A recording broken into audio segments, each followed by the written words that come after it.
This podcast of the Tailgate Society is sponsored by Revelton Distilling Company. When Rob and Christy Taylor started following the Kentucky Bourbon Trail in 2012, they fell in love with not only bourbon, but the entire distilling process. So they opened Revelton Distillery, where they offer a family of products including vodka, gin, whiskey, and Revelton Shine. Come visit the tasting room at 1400 West Clay Street in Osceola, Iowa, or pick some up at your local Hy-Vee or Fairway grocery store. This podcast contains material that is intended for mature audiences and may not be suitable for all listeners. Enjoy. I don't want to get on the bandwagon. I'll burn that wagon down and join the band. Traveling troubadours terrorizing street corners just to try to get some supper in our hands. Now I waited all my life to get this off my chest, scream bloody murder until someone understands that it ain't about the money, the drugs, or the women. I make this noise just because I can, and we'll all join in to that original sin. So let's get rowdy and reckless. Let's get rowdy and reckless. Let's get rowdy and reckless. Just for the hell of it. Just for the hell of it. Hello, and welcome to yet again another edition of Old Man Strength, a podcast of the Tailgate Society brought to you by Revelton Distillery. I am Tim Johnson, joined as always by Chris Shipley. Chris, how are we doing this evening? Hunkered down in my bunker of a basement during this /winter /derecho /windstorm they got going on tonight. Yeah, 4 days ago I was clearing 12 inches of snow off of my driveway, and now I'm having to worry about tornadoes. So I don't really know how I feel about weather right now. I'm seeing lightning. My lights just flickered. Yep, they're flickering a little bit. So we'll see how long I last on this one. How long Tim stays on the There's a good chance you might be handling the majority of this one because the power is starting to flicker a little bit. But we'll see how this goes. You got a cell phone. You'll live. I know. I wasn't smart enough to charge it. I was working all day long and I forgot to have it plugged in. So we'll see how that goes. Well, good. I don't want to take up too much time with small talk. I will go ahead and let you introduce our guest this evening. All right. Well, we are extremely honored to have on somebody I admire a lot. He is, let's list his accolades here. He's a graduate of Iowa State from 2017 in the Greenlee School of Journalism. He is one of the co-hosts of the Sports Fanatics on KXNO, publisher and creator of Cyclone Fanatic. Does a little Networks women's basketball coverage. Chris Williams, thanks for coming on Old Man Strength. Good to be here, fellas. Thank you very much for inviting me on. You're too kind. Well, that's a first. We've never been called that. Well, I don't know. I've only had one sip of this bourbon, so just give me an hour and we'll see how nice. Hey, Dan McCarney called us professionals, so let's not forget about that. We hang our hat on that every time we can. Have you guys ever heard my Dan McCarney insulting me in front of my face, in front of the entire team story? I have not heard this story. Can I cuss on this? Oh, yes. Okay, so it was 2006, so it would have been Mac's last year, and I was still in college, but I was in the media. I was actually working, full time, and I did the MediaCom show because back then, this is before like social media and stuff. Nobody could like stream anything, so I did this MediaCom show with John Miller. And I had picked Iowa State, I think, to go 4-8 that year. It was after the 2005, right? Wait a minute. Yeah, it was McCartney's last year. And back then we could go to practice, and Mac had seen my prediction apparently, and he saw me, and he's addressing the team, and I'm like standing off in the back with all the media, and he's talking to the team, and he's yelling at him. He's like, hey, "Come on!" He's like, "I'm watching the TV the other night, and that fat bastard picked us to go 4-8." And he points right at me. I was like, "Wait a minute." So yeah, we've made nice though. We're good buddies now. He was just very intense individual. So there you go. He calls you professionals. He called me a fat bastard. See, I feel like that should be the opposite. I feel like that should probably be the opposite. I deserved it, I'm sure. Oh, well, let's start with where you kind of came from. I know you grew up in Clarinda. You talk about it a lot on the radio station. You probably have a lot of the small town values. I know you talk about your Uncle Dick a lot and what a big influence he was. What about those small town values and things like that have helped you along the way in your career? It's been everything for me. It's not it's a badge of honor. There's just so many people back there who I just admire and respect, and like how hard they work. My dad was always one of those. My Uncle Dick was one of those. My uncle worked in a factory his whole life after being in Vietnam. My dad, just got a job at Hy-Vee when he was in high school and worked his way up to management and worked his ass off and retired and bought himself a lake house. It's like, didn't grow up with, we weren't poor, but we didn't have a lot of money. And it just was the deal where I don't know.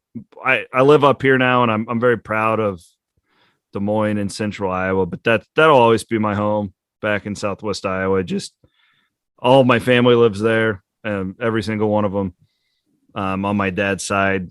And yeah, it's just, like when I was in college, the first couple of years I went back there and I worked for the city.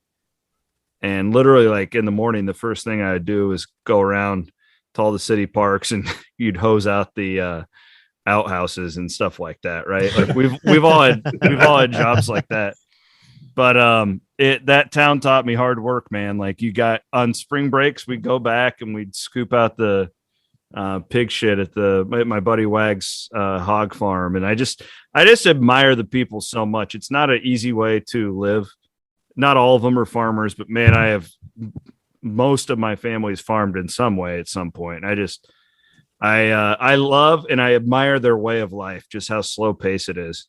Like when I go back there, it's just like my shoulders just like release when I drive into the city limits there. So I don't even think I put it into very good words there, but I just have it'll always have a very special place in my heart. That's for sure.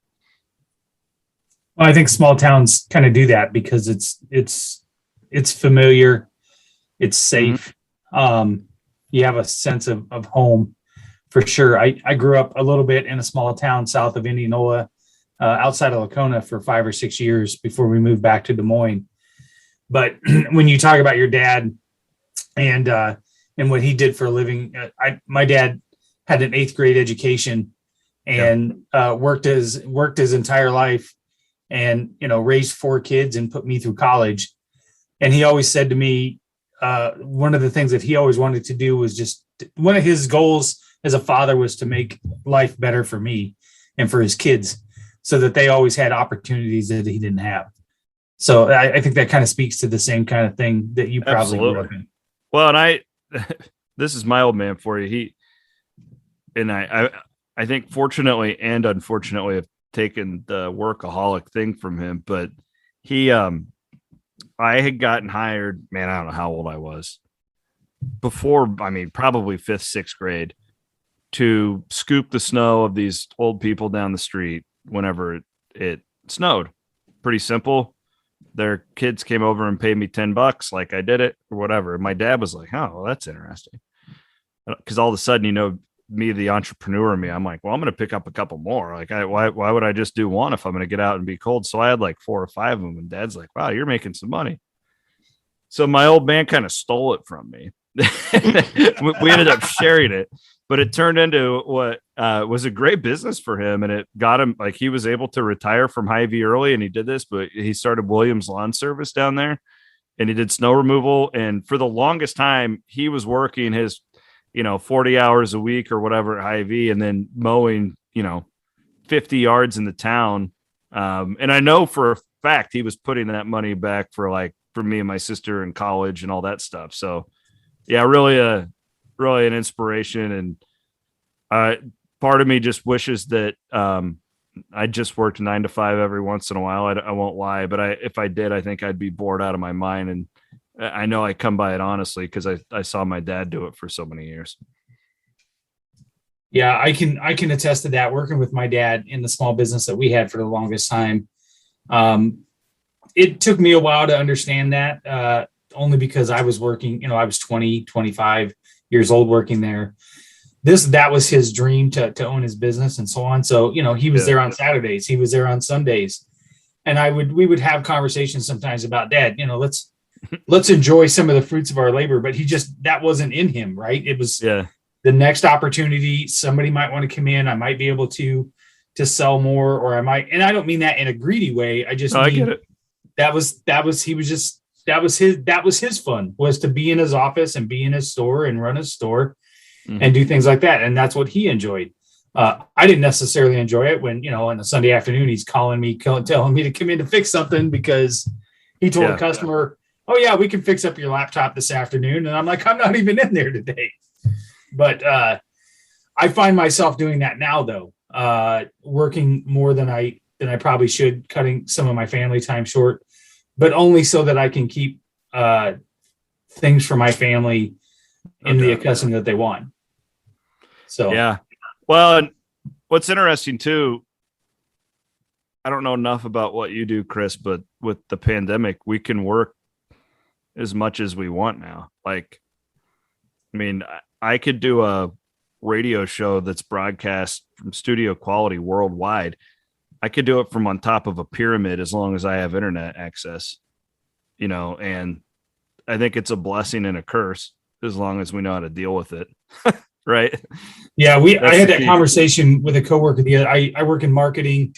So I do a lot of IT work within the marketing department and work on websites and edits and whatever. And really these companies, and I don't mean this in a bad way, but these companies have, I think in some ways, benefited also from this pandemic, because I think it's a lot harder for employees to turn off their work at the end of the day. My office is right downstairs. My previous job, my email from my work was on my phone. Mm-hmm. I'm always checking my phone for things. And I would find myself looking at an email and going, okay, well, I can work on that in the morning, or I can go right downstairs right now and fix it in 10 minutes and then just have it be out of my hair. And next thing you know, it's 6:30 at night and I'm downstairs working on something. Yeah. It's hard to get that life and work balance when you don't have a separation in your home. Oh, Tim just moved his thing to a pyramid. That was well done. That'll make you feel warmer up there in Minnesota. There you go. Yeah, no, I actually don't have that luxury. I'm a brewer by trade, and it's kind of hard to brew beer remotely. You kind of have to be there in person. Now you got a job that everybody thinks that they want, and then they don't know the amount of work and hours that go into what you do. Right? Am I right? No. What a perfect week to ask him that question. Yeah, it's been rough. The other brewer at work has been out with COVID, so brutal. I've been like getting up at 5 a.m, going on in, working, picking up my daughter, bringing her home, getting her fed and in bed, and going back to work, and then coming home and getting about 4 hours of sleep, and then going back in. It's been a rougher week. It's not a typical week, but it is definitely all very much a physically demanding job.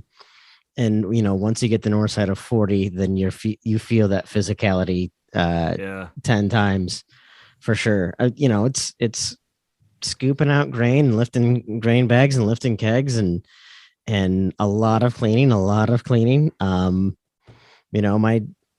I was just thinking today about how completely eaten up by chemicals my hands are and how sore my back is. So I don't mind hunkering down in a storm, drinking some whiskey. No. Yeah. Cheers to that. It's a good kind of respite for what I've been going through for sure. Yeah. Chris made me feel like a wimp earlier. I was like, hey, I still want to do the pod, but if I don't have internet or power, and he's just like, get some whiskey, you wimp. We're Iowans. All right. I mean, half my Twitter feed was filled with people sitting out on the porch with a beer, drinking, and watching the weather. I won't lie. I did that because I just kept waiting for this thing to come, and I kept waiting and waiting. And then I saw my neighbor sitting out, and I'm like, okay, let's go have a beer. So, yeah, my neighbor tweeted across the street and told me to keep my crappy weather on my side of town. And I was like, well, if my trash cans or anything else blow over there, I'll be over in the morning to pick them up. no I said, doubt. I assumed you were outside drinking anyways. He goes, no, those damn sirens keep going off every 15 minutes. It's better to be in the house. I don't have to hear them. That's the truth. I was kind of hoping, because they've talked about, along with a tornado up here, also hail. Because what don't you want to throw on a tornado but hail? I was kind of hoping that would all be localized exactly over my roof tonight, though, because I desperately need a new roof, and I would not be sad about that at all. I got that one 4 years ago. I tried to get it last exact same thing. Yeah. I tried to get it last fall and it wouldn't pass. I think I got too hard of an insurance company. Yeah, Let's try again. The one I have was just like, they barely even looked at it. They're like, yep, everybody else in the neighborhood got one, so they just gave me one too. So I'm in the wrong neighborhood, clearly. Your neighbors think that too, Chris. I'm sure they do. I don't know what you're talking about. I'm a delight. So you were talking about Dan McCarney before. That was before you started Cyclone Fanatic. Let's talk about that. What got you to start that? Where did that idea come from? And being a young man and just going out on your own there, that's got to be a pretty big leap of faith. So I have a really, really weird path. Like I didn't really pick this. Like I kind of just kept, creating stuff, and then I fell into it. I'll kind of walk you through it. But I didn't know I wanted to be in journalism. I didn't really know what I wanted to do going out of high school. I was really into acting. I did a lot of it. I would do like local commercials, and my first semester, I was a theater major, believe it or not, at Iowa State. And I quickly learned, like, okay, I don't want to do this. And I was always into sports. I had like 3 shoulder surgeries when I was in high school. So I just kept getting hurt. But I found a way, through journalism to continue that passion. And I credit the theater thing a lot because it got me up in front of people, and it built up confidence and being on stage. And I mean, that's the most vulnerable I think that I've ever been in my life, when you're on a stage doing live theater in front of 1,000 people, right? Like that's different than talking into a radio microphone when you can't see anyone. It's really intimidating for a young guy, and it was great for me. But I know, again, I was always kind of lost. I knew I wanted to get into sports, but I didn't really want to be like a newspaper writer.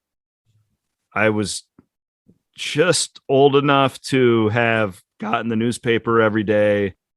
And I still do, by the way. And then I don't want to be talking down on newspapers. I think that they're integral for our society, and we need real journalists out there, not hacks like me. But I was really interested in the internet. So I was just young enough where there weren't a lot of people in journalism who really understood it. And it was, believe it or not, and I'm not endorsing his political views, but he's the guy who gave me my first opportunity, was Steve Dace. And we had a friend of a friend introduced me to him. I talked to Steve one time, and Steve was like, he was in love with me as far as this goes. And he gave me an opportunity at scout.com. He starts putting me on the radio a lot. I was like 20, 19. Like I had really no business doing this. Dace ends up quitting that company, and boom, at the age of 20, I was the publisher of Iowa State's Scout site, the old scout.com. It was cyclonation.com. Mm-hmm.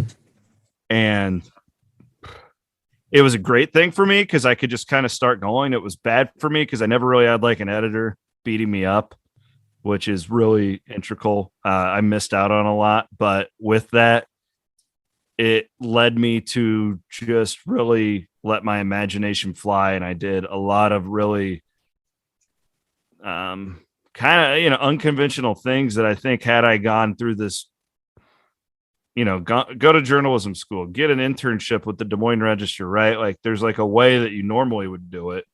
And then a way that I did it, which was completely off the wall. Like, and it was all because like these opportunities just kind of fell in front of me. And I think I did a good job of taking advantage of them.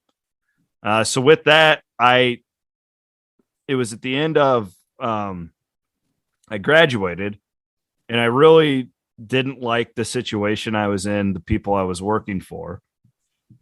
And I got a job opportunity to go back home to do sports for a local radio station, which is like they cover like the whole like western side of the state. It's one of those old heritage KMA radio, which is anybody in the western side of Iowa knows what that is. Mm-hmm. Big ag, like it's a whatever. And so I went back and did it because I'm like, well, I can actually get some insurance and maybe pay off some of these loans.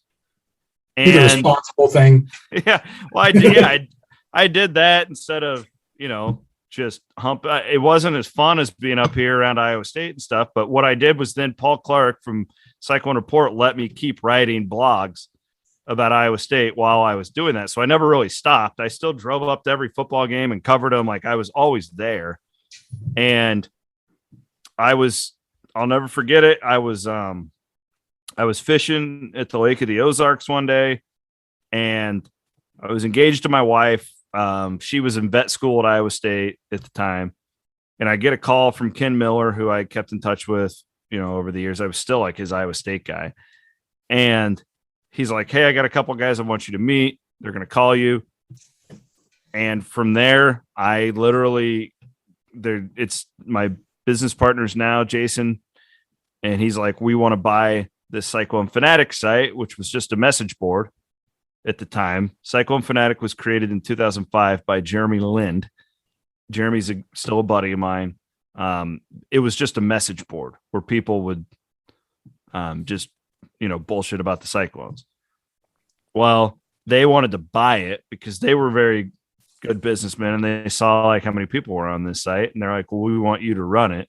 And I'm like, oh God, here we go. And I told the wife, hey, I'm going to quit my job, but I'm going to go start this blog. Yeah, we're getting married in 3 months. But that's exactly what I did because my biggest thing, guys, is I've been around Iowa State just enough to know how passionate the fans were and to know that the media did not cover Iowa State to the point that the fans were satisfied.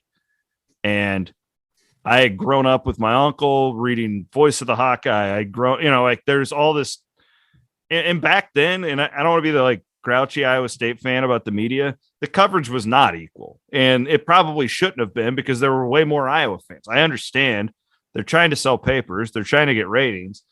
But I understood because of my unconventional ways, like there's a market here. Like these people, there might be fewer Iowa State fans, but they are passionate. They're like NASCAR fans. Like if my favorite driver switches sponsors, like right now, Chase Elliott drives for Napa. If he's driving the O'Reilly's car, I'm going to start buying my stuff at O'Reilly's because that's how NASCAR fans are. And I think Iowa State fans are very similar. And we didn't really understand the business model. We didn't really know what we were doing, but damn it, like I was passionate about it. And I knew I wanted to get back up here. And so I dove right in and I came up with a 5-year plan. And I was like, all right, it's a message board now. And we want it to be a brand in 5 years. And we was like, so we added a radio show. We started doing podcasts in 2009, which podcasts weren't really even like podcasts at that point, but I knew they wouldn't let me on the radio. So I was going to find a way to get my stuff out there and and it worked out. So that's kind of my path. And then I came up here in 2009 and started to try and do this full time. I think the KXNO thing started in, God, I don't even remember. 2015, 16, something like that. We're at like year 6 now, if you don't count getting fired and getting brought back. So yeah, I think that covers pretty much anything. But yeah, it's been quite the whirlwind. I've not had like your traditional like newspaper journalism career though. I can attest that. Like it's been a very bumpy road along the way. Well, my first reaction is probably that when most stories are unconventional that way, are probably the ones that are more successful because you work so hard at it. Well, I appreciate that. And the one thing that I think I've had to work the most on is doing a podcast or a radio show or even calling a game is pretty natural to me. Like, you have to work at all that stuff. I mean, if you guys see behind, like, I've got 15 books on play-by-play that right here that every time I'm going to call a game, I refresh myself on. So it's not like I'm slacking on when I took this thing over, though, we had server problems. We had viruses on the website. I have no idea. I'm 24. I'm a sportscaster from Southwest Iowa. I don't have the freaking clue. And that's the thing that people don't realize about Cyclone Fanatic is we don't have an IT team. We don't have like developers on call in New York. It's nothing. It's just us. And I quickly had to teach myself how to become more than just a guy who wrote about the running back commitment, if that makes sense. Because if I didn't, this thing wasn't going to work no matter how many people were on the website, because if they were getting viruses on their computer and then they weren't going to keep coming back. So we had to, that's been the biggest process for me over the last 17 years is like, there's the fun stuff that everybody wants to do, but then there's the business stuff. And it's really been the last 3-4 years where I finally grasped that. And that's what I've had to work the hardest on is, okay, this has been fun. Now, how do I grow a business and how do we make it sustainable for the long term, to hand off to the next guy?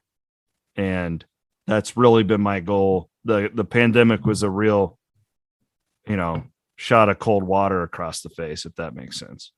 So, yeah, I was going to ask you a little bit about that. So you had mentioned earlier that your job is sort of, I don't want to say pandemic proof, but you can do it from anywhere. You don't have to be going into an office to do it. But it's definitely something that still affected you guys over at Cyclone Fanatic, and I wanted big time. Yeah, and so I wanted to know a little bit more about what that kind of looked like for you and what you guys did to navigate that. Well, I'll never forget it. I was in Kansas City. The men had lost on Wednesday in the Big 12 tournament, and I was calling the women's tournament that week in Kansas City for the radio network, and we all knew.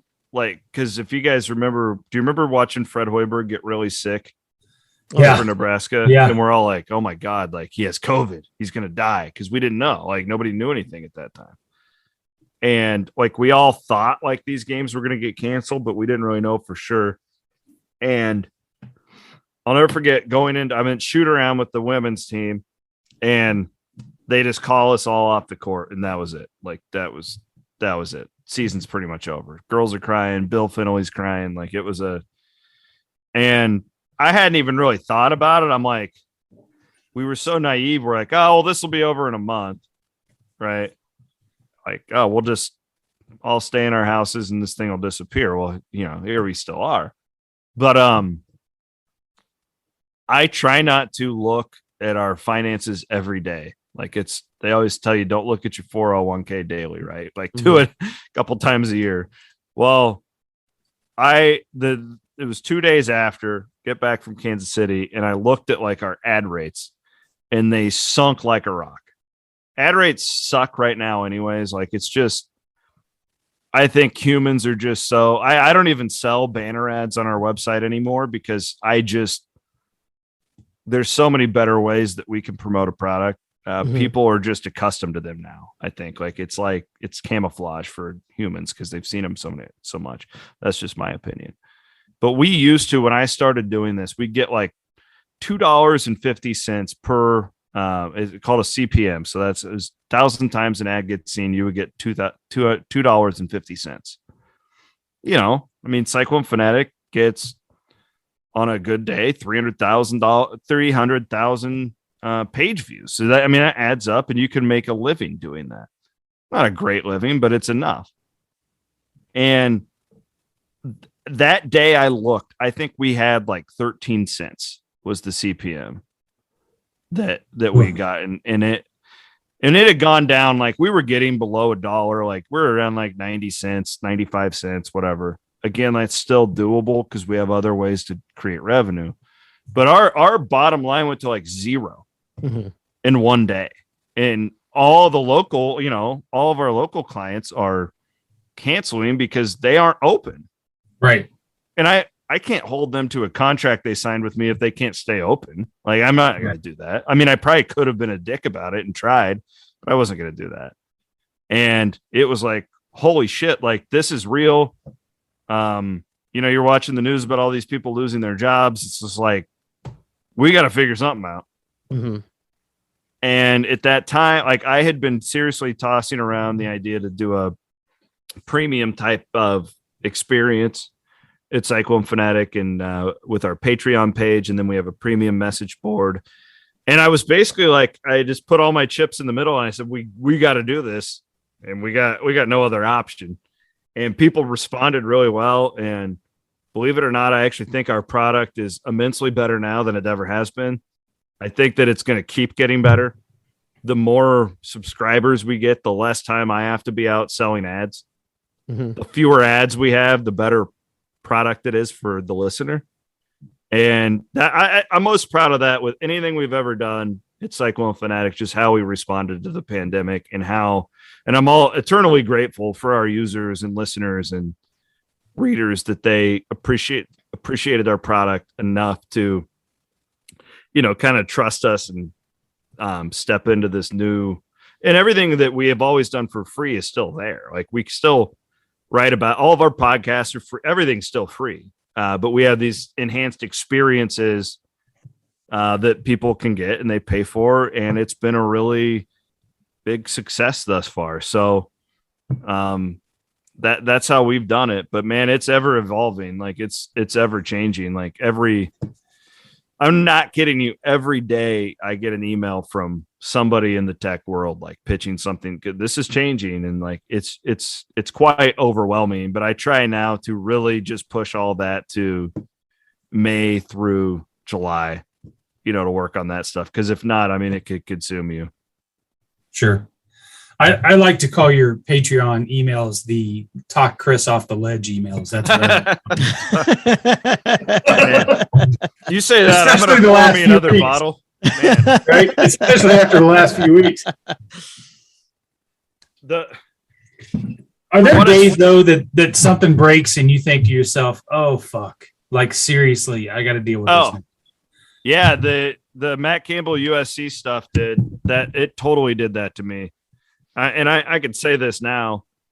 I told our subscribers it was that Saturday night. I thought he was gone, and luckily I was wrong. But the whole time, like I thought it was super, super, super odd. Like because nothing was coming from Iowa State, and those guys like try and cover up a lot with injury, but they're not liars. Like Matt Campbell's not a liar. Like if he looks you in the eye and he tells you something, he means it. And that was the oddest deal, everything out of LA. I mean, I'm not going to name names, but I had guys who you all have heard and watched and listened to reaching out to little old me. And it was almost as if it was like set up to make Campbell look like the guy as a smokescreen. But like, that's the day though, Chris, that Saturday, I had gotten back I was with the basketball team in Brooklyn. We landed at like 5 a.m. on Saturday. Cause if you remember, that was a super late kick or it was a late tip. And we left after that game. So we drove from Brooklyn to Long Island and flew. And 5 a.m. we landed, and I was like, shit, this Campbell thing is real. Like I was like, I don't know if Matt's interested, but I know USC is. Like something's going on. And that was one of the harder ones because it's just like it's so hard because you don't want to I always tell you guys, like, I'm not going to create news, and I think a lot of times people are like, oh, Isheem Young's transferring. Why, Chris? And I'm like, I don't know. Give me 5 minutes. Can you? Right? No, I don't know. Like, I got to figure it out. I don't know.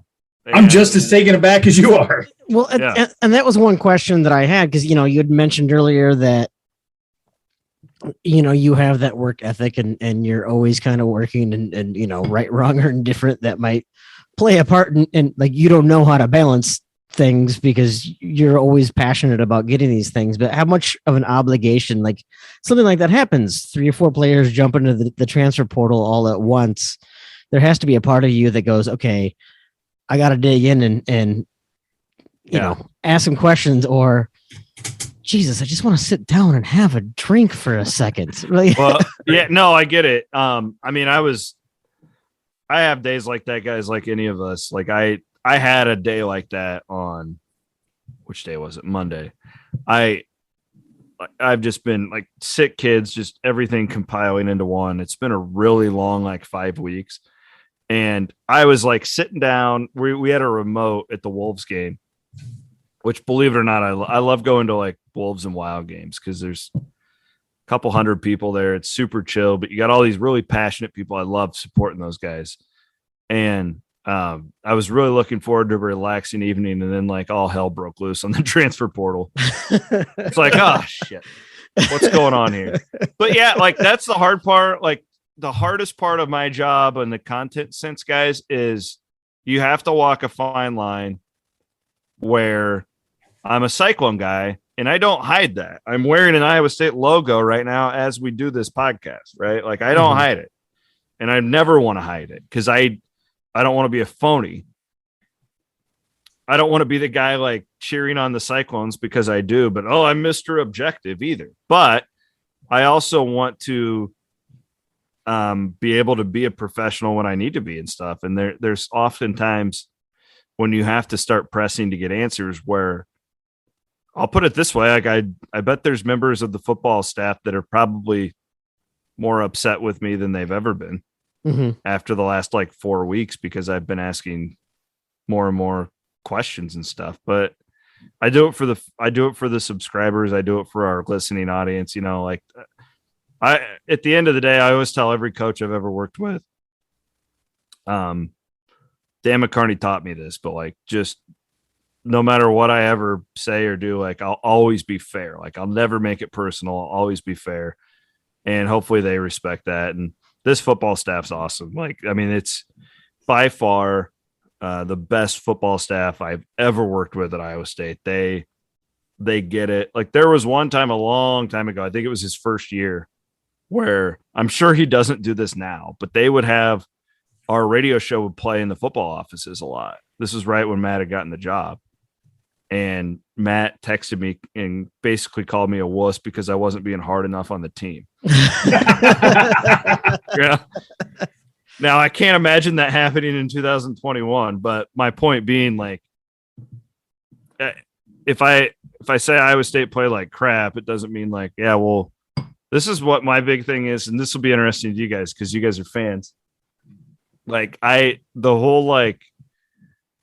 the one biggest thing I've seen change in the 17 years I've been doing this is like when Iowa State used to lose one game, basketball or football, it wasn't the end of the world. Yeah. It was just like, okay, well, what do we do for the next one? Like now fans, like, I think it's just because we can all react with our phones like immediately and we got a few beers in us.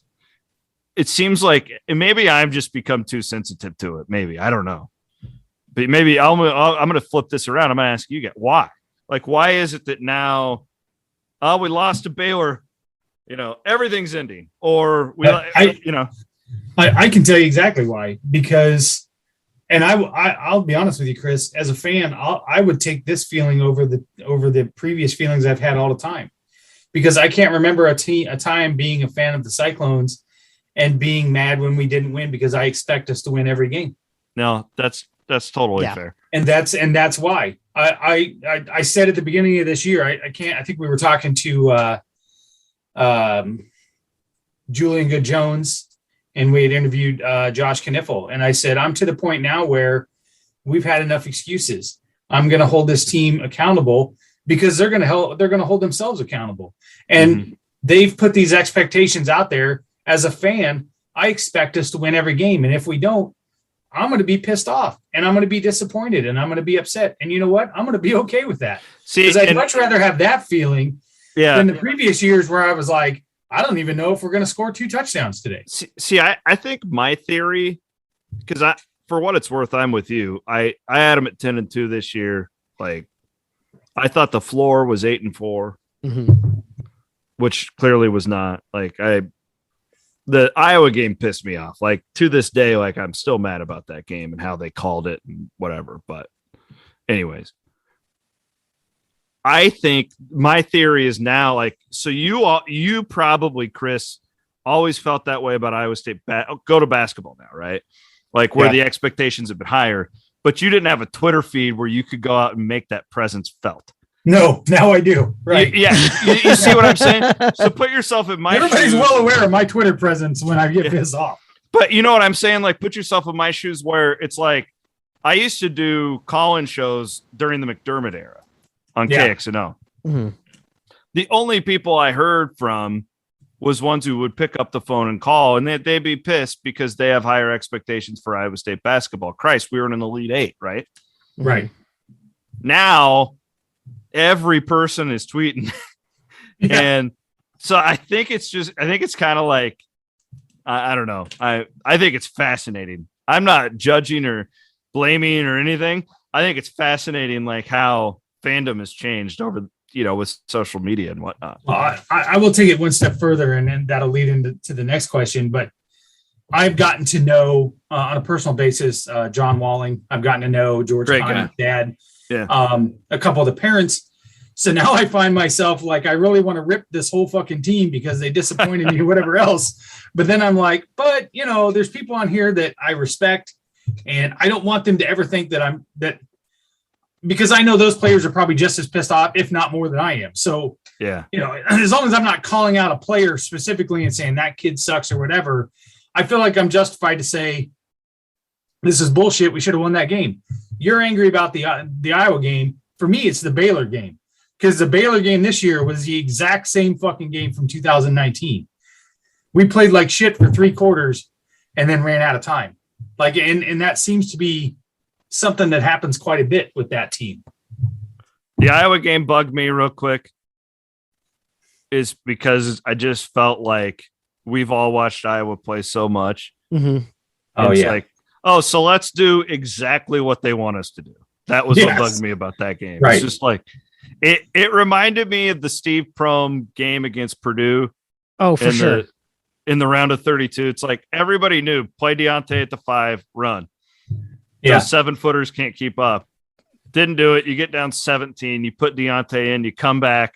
Like, it's just like, and like, this is stupid. Like, Tom Manning I love Tom Manning. He'd run Tom Manning, in my opinion, I'm going to write a column about this someday. Dude orchestrates like the greatest offenses in Iowa State history and still just gets persecuted because he's the play caller. We've never had offenses like this, and he's still the guy who everybody wants to kill. So like, I fully admit all of this, but that Iowa game just drove me crazy because it's like, you're doing what they want you to do. It's just ference. Well, yes. And there has not been a more predictable, more boring, more basic. Like, I'm not taking anything away from Iowa. They have a 10-win season and we do not. No doubt. But there's never been a more just difficult to watch Iowa team that has had more success than this year's team. And I agree with you. It was literally looking at a very basic, very underwhelming offense, a really just boring and predictable offense.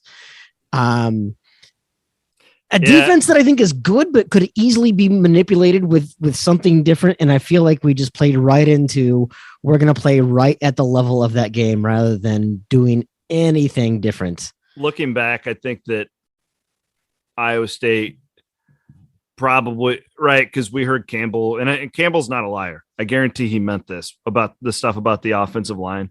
Campbell doesn't lie in the offseason. Like he'll lie about injuries and stuff, but if he tells you like this guy's good in camp, it always happens. And I think that they grossly overshot how good their offensive line was going to be. And if you think back to those first 2 games and how those games were called like, we're going to be able to beat you up front. And Iowa State couldn't do that. They didn't do it all year. So they're not dumb. Like, you know, they're going to try and win the game. I think had they known the line was going to be weak in weeks 1 and 2, they probably call those games a little differently. But, you know, here we are. It's December 15th. I think one of the challenges, one of the criticisms for Coach Manning is, you know, because of the fact that we had so much talent at the skill positions that you hadn't seen in for a while. So yeah, he has created some of the more dynamic offenses that we've ever seen. And what that has resulted in is kind of a double-edged sword for him. Like, it's a blessing and a curse, is that now he's created some of the best players that we've ever seen, not just at running back or just at wide receiver or just at tight end or just at quarterback. Like, the best players in all of those positions to ever put on a Cyclone uniform have played under Tom Manning. And so now it creates an unrealistic set of expectations, I think. I think it's really fair. I think that, a victim of his own success, I guess. I think if we're all being honest, we look back at 2020, and I'm wrong most of the time. I'm happy to say the biggest prediction I ever got right was when that pandemic hit.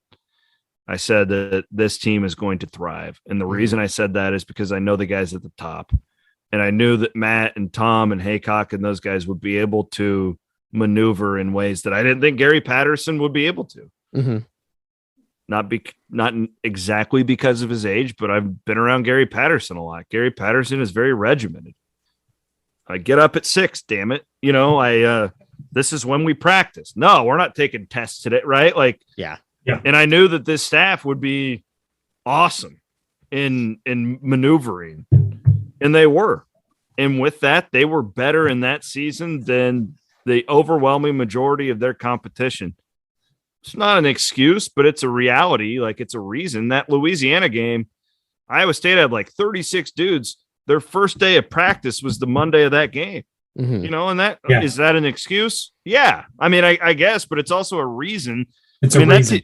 I mean, but people don't like hearing that in general, but and there was a lot of flack. There was a lot of flack about what Campbell said a couple weeks ago about I wanted this team to be the most together team that I've had. And I think that plays into what helped them last year. Absolutely. And so, I mean, he can take all the flack he wants for that, but I think the people that know him and know what he was talking about realize what that meant. And last year's a good example of that. Completely and agree. His culture. Yeah. And that, I mean, I reference my books, but I love my little library back here. It's like my happy place. But I mean, there's 4 or 5 of there that Matt has personally recommended to me over the years. And like I always joke with people, like I get asked this question for some reason. I get asked this a lot, like, which college football coach would you want to have a beer with? And my answer is not Matt Campbell, because Matt's going to be like, oh, well, he's like quoting like philosophers from the 1600s. I want to have a beer with Gundy, damn it. You know, like, but my point is when Matt caught flack for that, like, that's just him.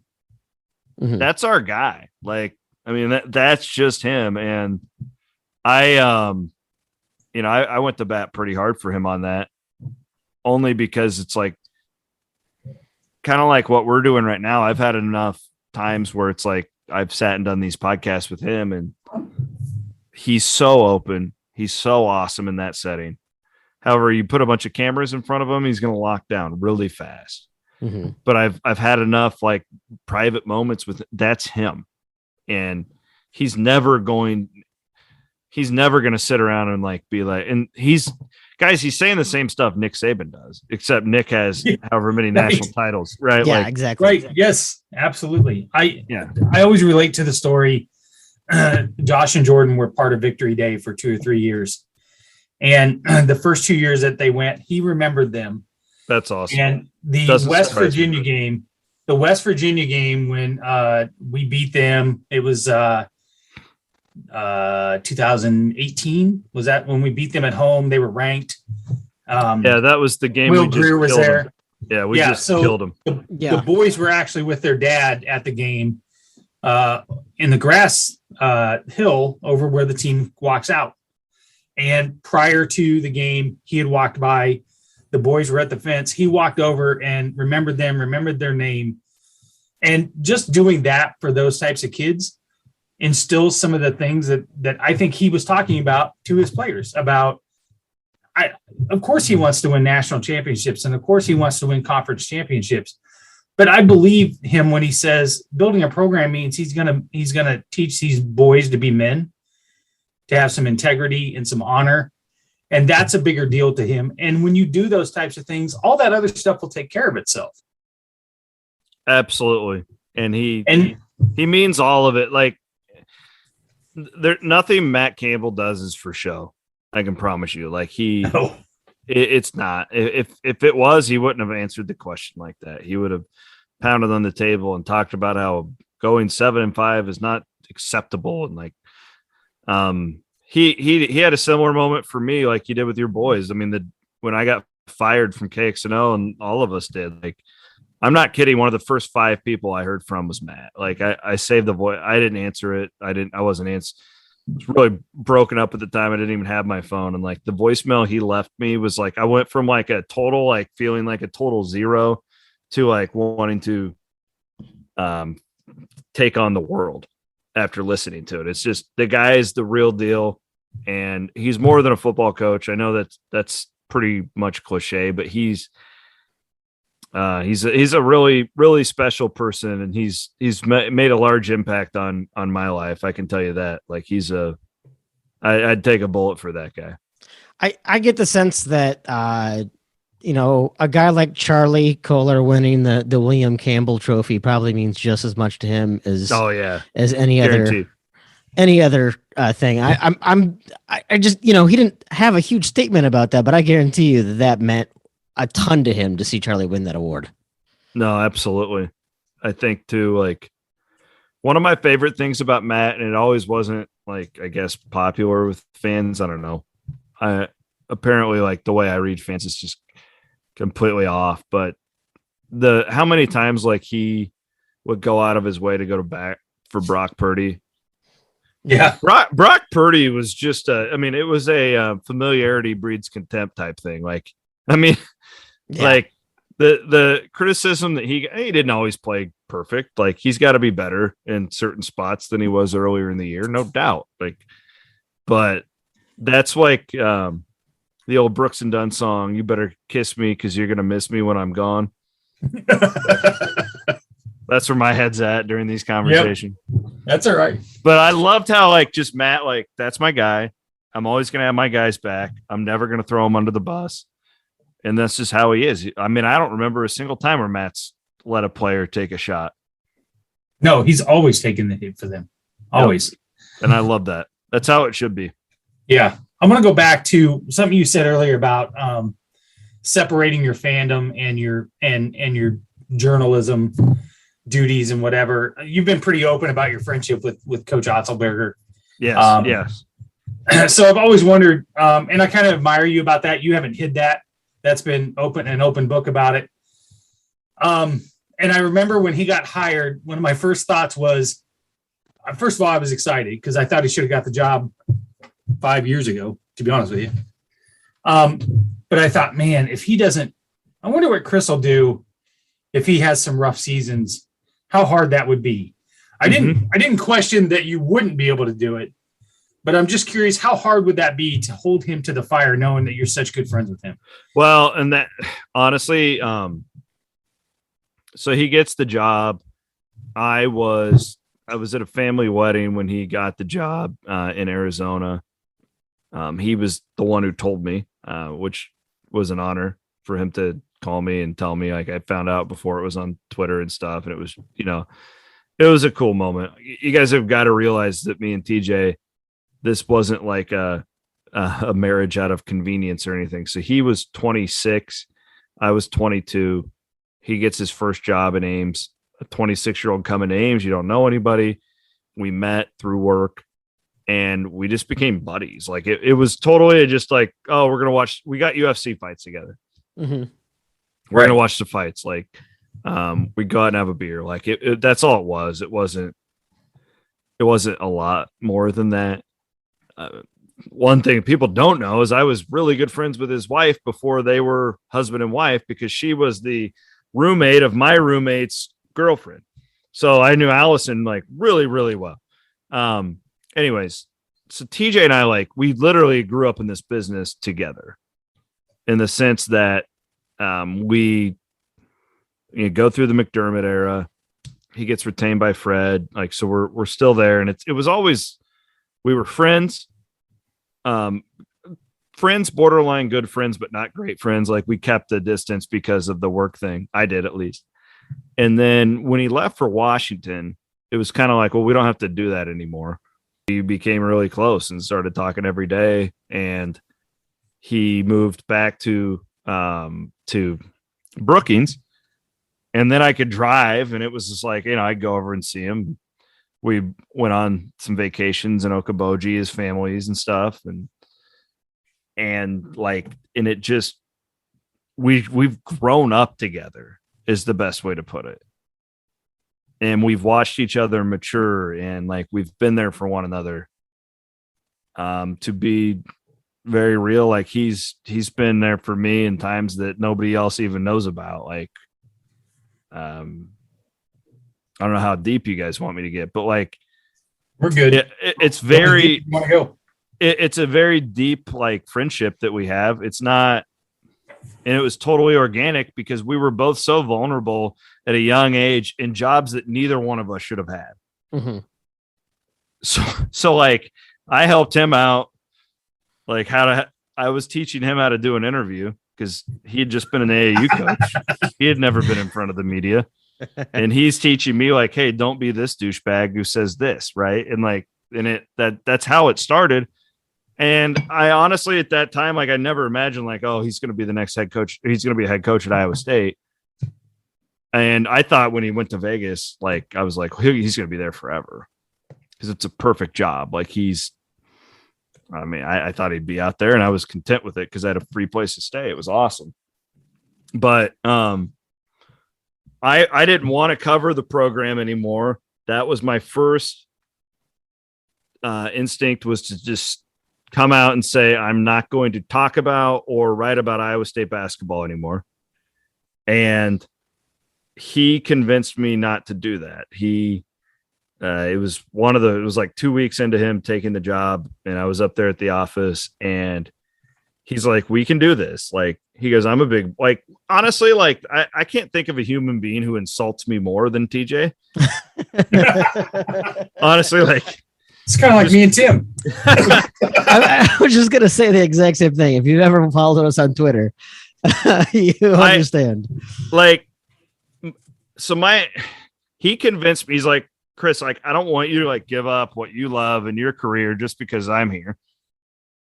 And I was like, well, I can do it. Like, I know I can do it. And my whole thing, guys, is like, I never want to be viewed as like a mouthpiece, because I won't, like, if I'm ever that, I hope people tell me. That's the one thing that gets under my skin. Like, I have very thick skin now. Been doing this for too long not to. When people, because 50% of them think I'm a homer and 50% of them think I'm too hard on Iowa State. So that's how I want it. Like, I just want to be real. That's all I want. It's literally Cyclone Fanatic. Like let's be honest here. I am a homer. Like, I want to be right. Yeah. But by nature of the job, you have to be somewhat of a homer. That doesn't mean you have to be soft. I want to be a guy who like will call it how he sees it. And is my thought, and this was TJ's idea, keep covering the team. Be open about it. Everybody knows about it. Like, I've been honest. And if I have to tap out at some point, I'll tap out. But I don't plan on it. I did that with Bill Finley when the Nicky Moody stuff happened. Mm-hmm. I don't know if you guys remember. I went on my radio show and I said, hey, I can't be objective about this. Right. And And maybe that is the biggest drawback of this unconventional route that I've taken. You know, if I don't know if it's a drawback or I think it's just we all have unintended circumstances that happen, right? In any decision that we make, there's something that you don't think about. And, you know, I don't think TJ would probably have ever, or any coach would, it'd be harder to, like, for the columnist that's hammering them all the time.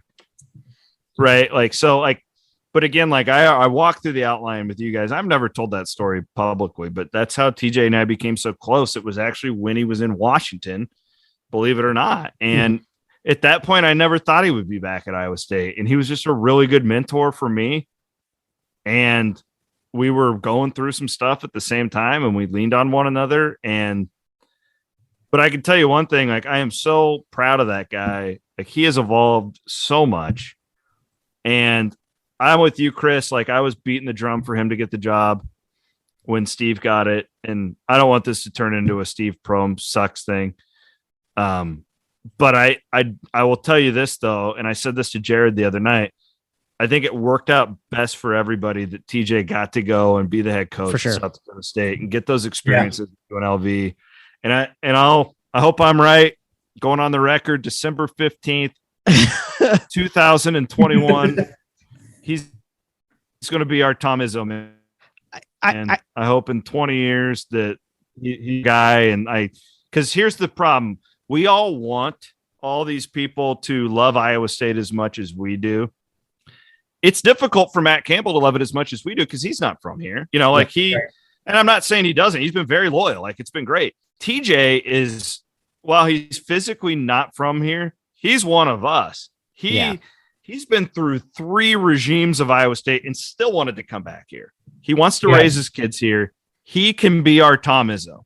This is our guy. Fred was here, and God love him. He did so much, and he brought us back from the dead. He always wanted to go to the NBA. This is TJ's NBA. He wouldn't leave here to go to Wisconsin. I promise you. And that's why, like, we need to wrap our arms around this guy. And that's a very biased opinion, but I've already walked through it. I think you're right. I think it worked out better for him and cards on the table. I wasn't someone who wanted him back the first time around, not because I didn't have confidence that he understood the program or understood Iowa State or anything like that. But it was that reticence of, we had been through a couple of challenging hires and a couple of changes in the past. Right. And I think it worked out better for him to go get that experience at other schools and to go. I think you're right, Tim. Right. Like honestly, just to be able to get that. I think it made him 10 times a better coach, a better recruiter, better able to deal with a fickle fan base. I mean, if you listen to those UNLV fans right now, they're still pretty sore. I don't. Is it bad? I know they were really mad when he left. Oh yeah. I've had to block quite a few. Yeah. Really? Yeah.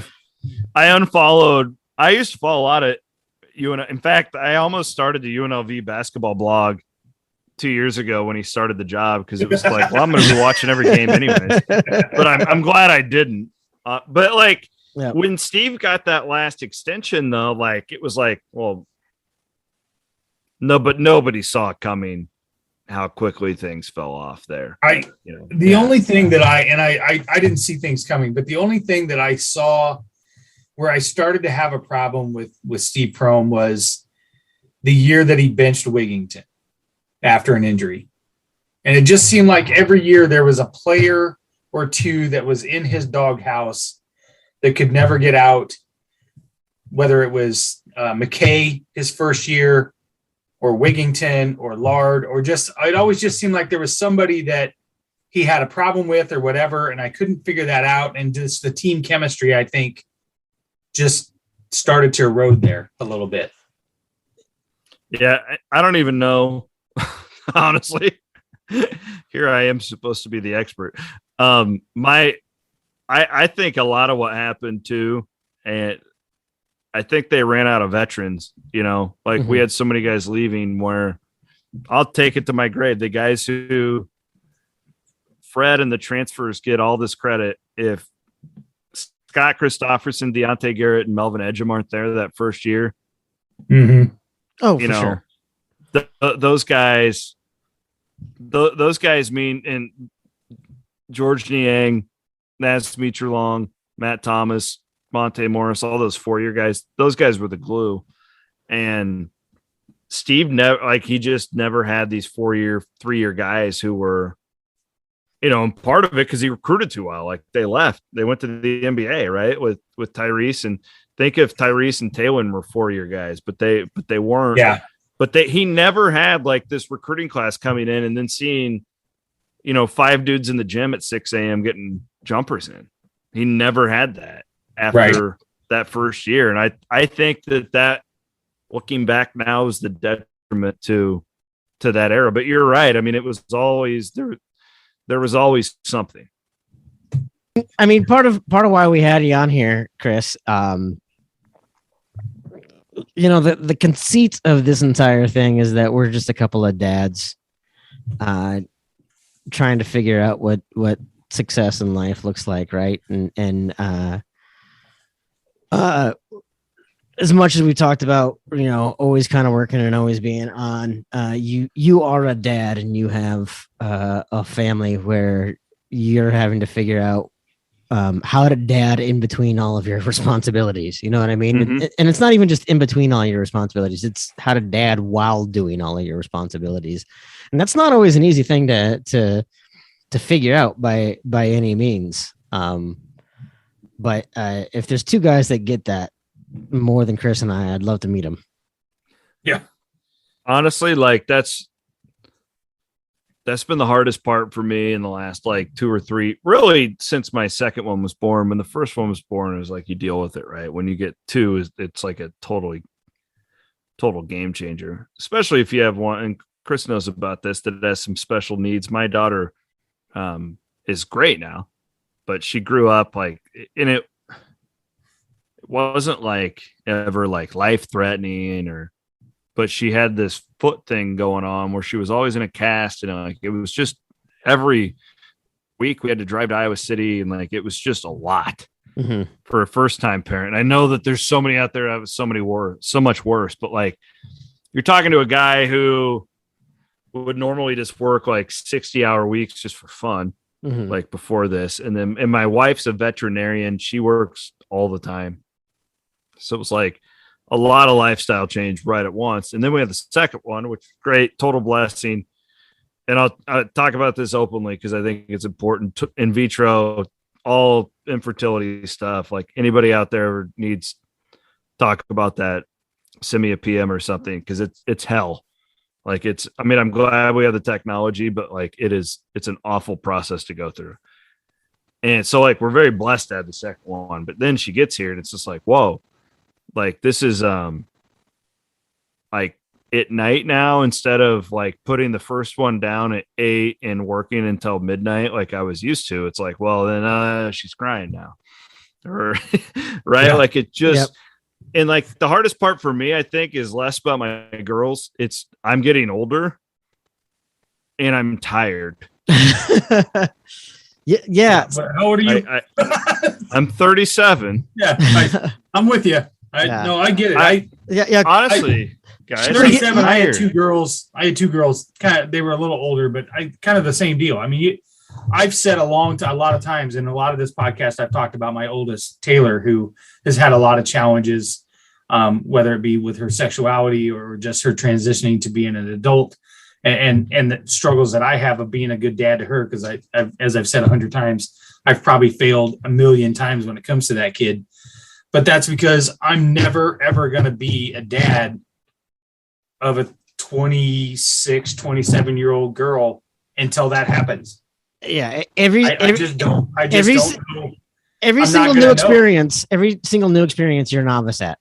Like you don't know until you're there. No. Yeah. So you do the best you can at the moment that you have to make that decision. And it's a hard thing to deal with sometimes when it's not the right decision, to be 100% honest with you, but you don't know it at the time. That's what's so damn frustrating. And what's even worse for me is I can't pick up the phone and call my dad. So, that's super hard for me. But the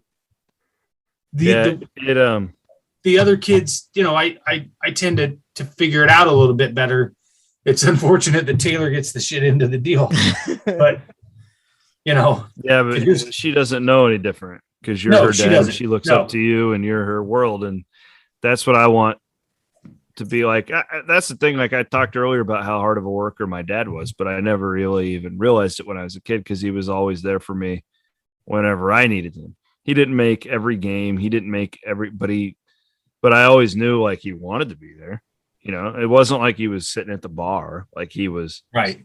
Yep. He was working for our family. And it's a blessing and a curse. You guys are looking at my Zoom, like this office that I'm sitting in, like I can do anything here. This is where Cyclone Fanatic runs right here. And it's a total blessing because it's like at the drop of a hat, I can go and pick up my 2-year-old Elise if she's sick at daycare. It's a curse because I can drop anything at a hat and be there. And that's what's so hard for me, guys. And I've had, I have not talked about this to anyone else publicly, but I'll just say it because you guys, I love your guys' pod. I've listened to it a bunch, believe it or not. I haven't told you guys this, but I just appreciate how vulnerable that means a lot.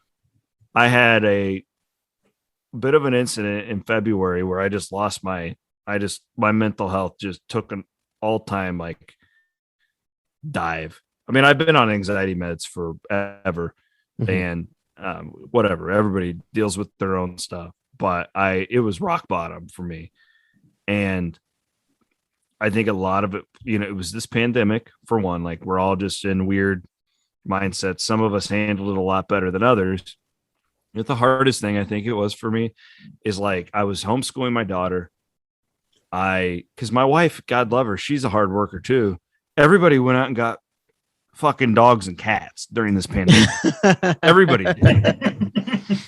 It was incredible. Yeah. Like everybody went out. They're like, "Oh, we're bored. Let's go get a dog." Which is great because all these like homeless shelters for dogs like are empty now. But like when you're married to a veterinarian, it makes it difficult. I used to be married to a veterinarian even before the pandemic. I know how difficult that can be. There you go. And she's great.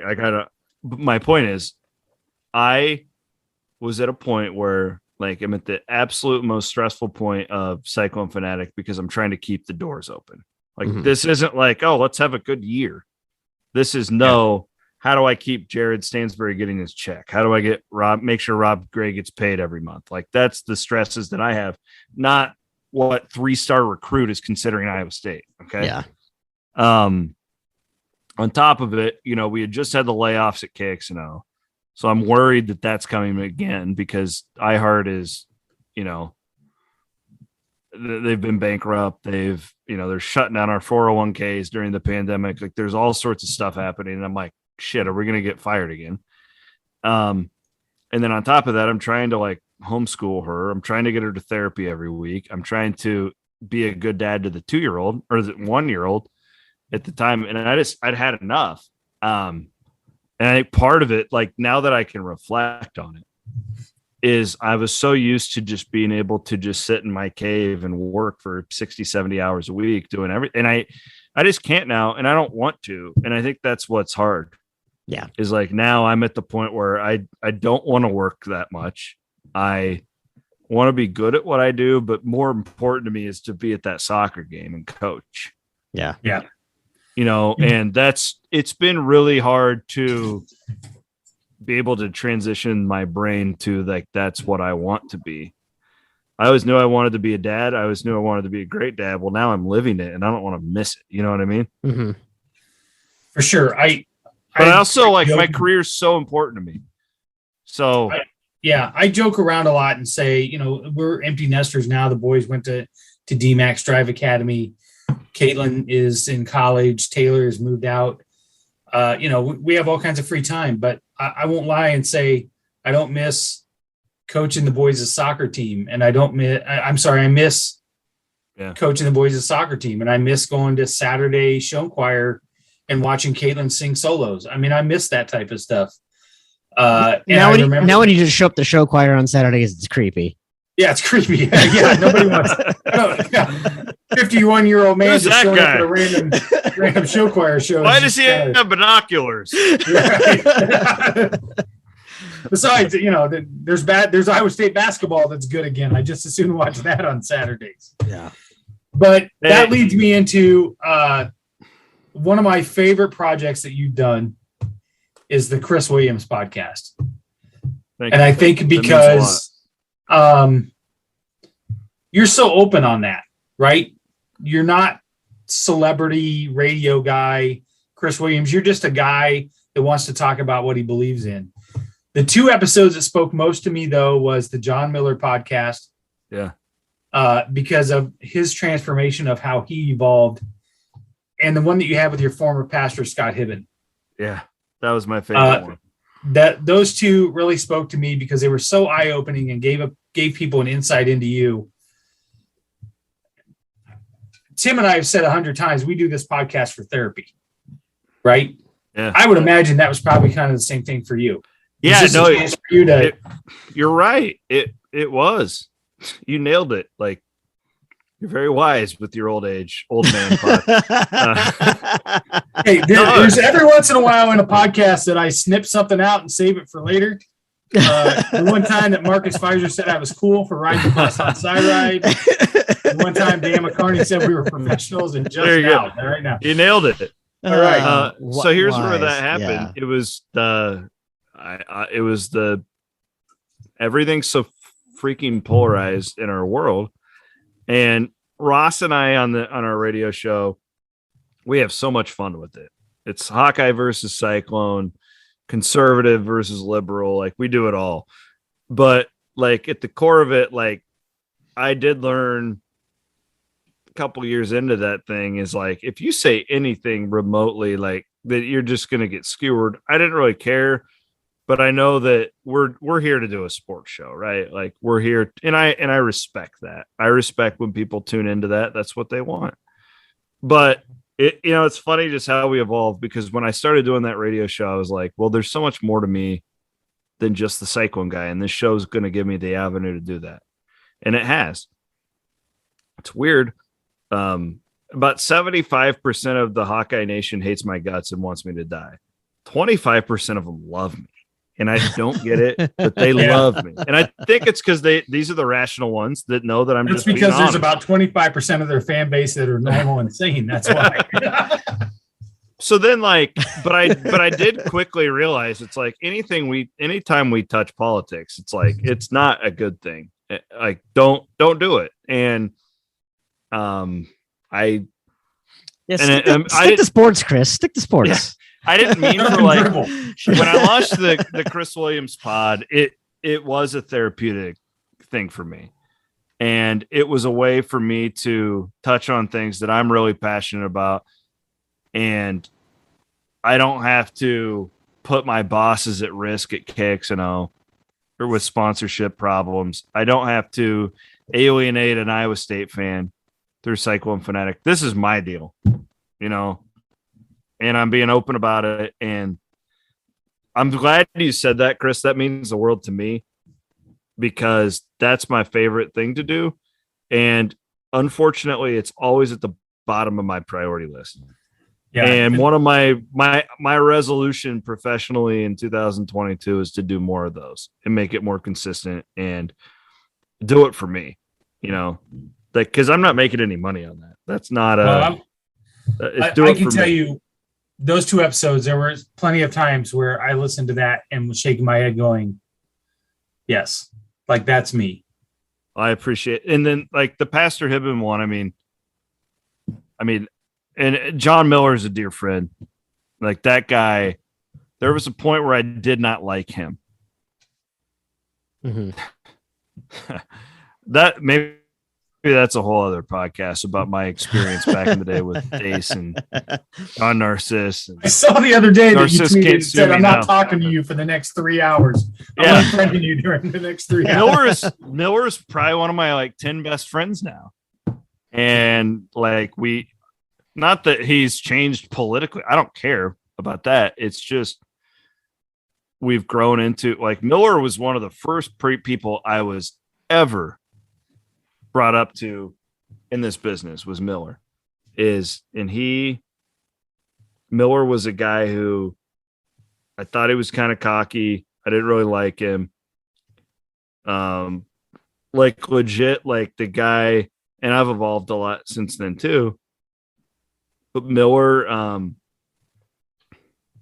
is completely taken a 180 to the sense that like he's so compassionate and he's so loving of people. And like I look up to him now. It used to be like we were like just like peers. I look up to and love that man. And that's same with the former pastor Scott Hibben. He's retired now, but like he is just a guy who anytime like I've ever had rough periods, like you can go to, you know. And I thought that I just being honest and you guys know how much I love my wife. I talk about her a lot. Mm-hmm. Like she's my better half, and she tells me not to on the church thing, right? One of the biggest problems I have is like I hate it when people who represent a church go on TV and say hateful things, or for sure, you know, and they lock people out. And she's constantly in my ear, and she tells me that that's not everybody. And that's one of the things I love about Pastor Hibben, though, in that podcast is he will call out people in his congregation, even if it costs him offering money. Mm-hmm. You know, and that's what I respect so much about him. That was one of the things that I liked about it as well was I don't have any problem showing my faith and whether it's on my social media or on a personal basis about what God has done for me when it comes to helping me with cancer and all those other things. And I truly, truly believe that. My problem is that I will fight to the death about what Jesus preaches when it comes to peace and love. And the people that stamp their chest that they're a Christian sometimes don't preach that. And I will fight against that every chance that I can. Me and too. It does not matter how much heat I will take. I will take it all day long because I just truly believe that. So that was one of the things that I really loved about that episode is I finally got to hear it from somebody else that was, you know, more in depth with their faith than I was. You know what I mean? Here's how I view the faith thing. So I've been more challenged with my faith in the last 5 years than I ever have been in my life. But it's been good because like I've seen the great miracles, like my daughter's being born. Right. And I'll never like take that for granted. But then I have the ugly side, which I've talked to you guys about, like where I feel like some of the most hateful and judgmental humans in my life are the ones who claim to be the biggest Christians. Mm-hmm. Yeah. And I hate that. And I absolutely reject that. But I also believe at the end of all this, because I'm very ignorant, very young, and very dumb in the whole scheme of things, right? And I truly believe that at the end of all of this, like the struggle that I'm going through now, still to this day, like, and I'm not even close to knowing what the hell is going on in my brain, it'll be worth it. And I'll be a stronger believer because of the struggles that I went through. That's how and again, I always reference my wife because she's the one I talk to about this, but like, I may not sit in church every Sunday, but when I'm driving around, I'm constantly like, I listen to sermons and I listen to podcasts about this stuff. And like, that's my way of growing, I guess. And that's cool. Like you can do that now. My dad couldn't do that. My dad was listening to the George Strait, like 6 greatest hits, like, you know, over and over. You know, I can listen to this stuff and I can try and grow. And yeah, it's a struggle, guys. Like here's what I'll say on the lighten things up, but it's very real. I think any dude our age with kids and careers and is trying to fight the good fight, I think any of us who says like, oh yeah, I got it all figured out, bullshit. That's for sure. None of us have it figured out. No. We're all trying to get better and just be good people and do the best that we can for our kids. And in my behalf, like I try and do it for my family, and then my listeners and Cyclone Fanatic followers, like it's like an extended family for me. I truly mean that. Like I've been so blessed to be able to go to Big 12 tournaments and bowl games and we do these like charter flights, and like the amount of people that I've been able to like meet and call friends who I never would have known. Like it's like a pinch me, like, and that's why like I wouldn't trade it in for anything. Would I like to win Sportscaster of the Year? Yeah, it'd be an honor. But would I give any of that stuff up for like for being the like quote like the Homer like fan site guy and be able to like meet great guys like you and hang out? No, because like to me, like that's what it's all about. At the end of the day, that's the stuff you remember. I kind of feel like he just debunked the entire ethos of this podcast, Shipley, because we always like to say that we have it all figured out, and the whole point figured out. The whole point is that we're here to just game now. I'm a disaster. I've got nothing figured out. I can promise you that. If you listen to our last podcast where we gave out dating advice to a 20-something-year-old, I think you will very clearly learn that we do not have things figured out. No, I didn't hear that. I still think I was right on that whole deal. You were not right. I'm going to hang my hat only on the fact that both of them agreed with me slightly more than you. Well, self-deprecation's a good thing. Like none of us are. Yeah. Then we should win a Marconi. We all suck. For this thing because God knows Tim self-deprecates me all night long. Chris, you think you get roasted on the Fanatics for not knowing movies and music or whatever else? You should see Tim hammer me on a daily basis. So I think it's because you take such pride in you wear a badge of honor that you don't know some of these things. I don't hide the fact that your takes are terrible. Here's my deal. I had 3 problems when it comes to that stuff, and people don't get it. One, I grew up in a house. We didn't have HBO. We didn't have MTV. We didn't do any of that stuff.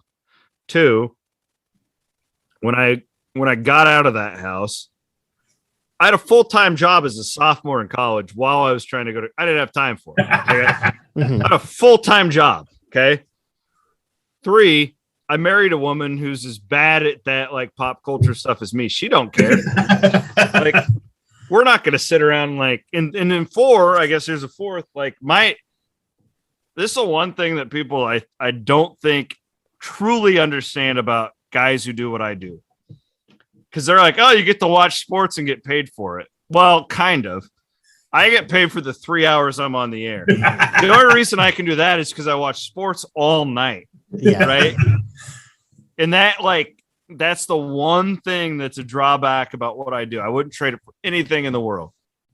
But man, there's sometimes I don't want to watch that fucking Iowa Long Beach game or whatever. Like, but you have to, because if not, like you're doing your, like even Iowa State now, like, you know, what's crazy is like, I just thought, oh, TJ's the coach. I'm going to be locked into every game. I did not want to watch them play Jackson State on Sunday. No, I wanted to take watch it either. I don't think anyone who watched it wanted to watch them play Jackson State. There are times on Twitter where people are talking. They're talking about some sports event that's happening, and I love sports, and everybody on Twitter is talking about it. And I'm watching an old season 14 of Survivor. Yeah. You think I don't want to watch a movie right now and watch that shit 47-37? Are you kidding me? I'm watching Survivor season 14, episode 7. That's what I'm watching right now. I've got a group of 3 other Iowa Staters, all graduated around the same time, and for years we would go to games and watch games together, all of that. And so now our game launches before every game. Then someone kicks off the text message chain and we go and do all of that. And that Jackson State game. I followed along on my phone. I did not bother to watch 1 minute of it. And TJ loved it. Like he was all like eggplant emoji after the game. Like, yeah, we played defense. Yeah. Could you teach him? Because I think it was the end of the Iowa game. It might have been the end of the Iowa game.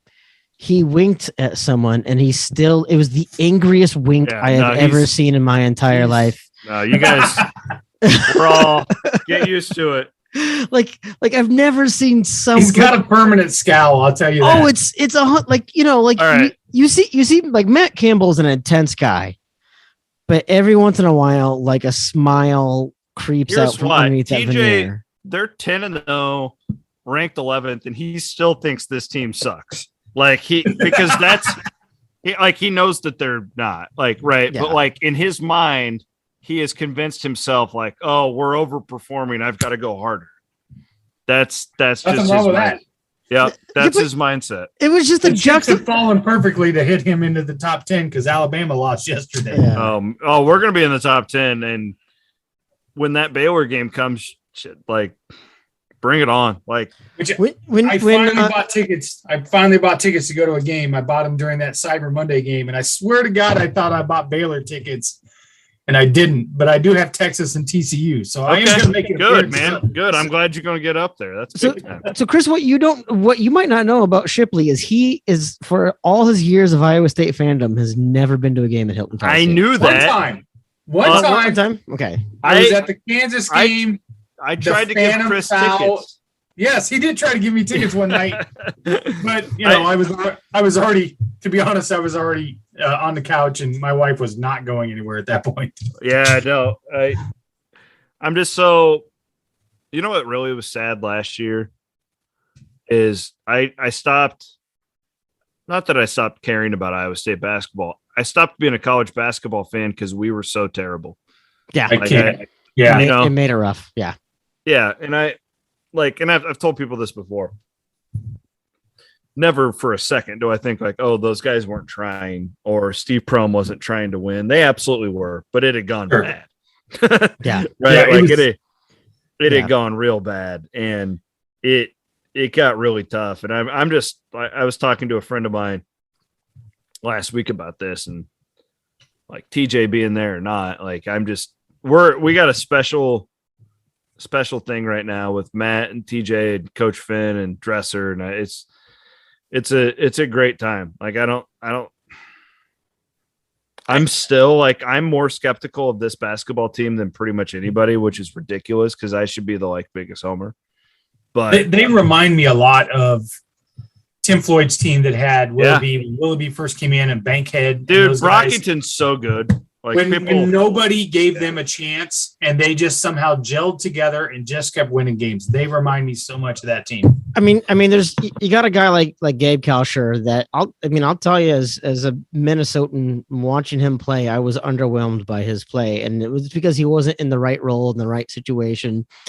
And even on the nights where he's not stuffing the stat sheet, so many of those offensive rebounds that you see Brockington come down with, it's because Gabe was the guy who tipped it to keep it alive in the first place.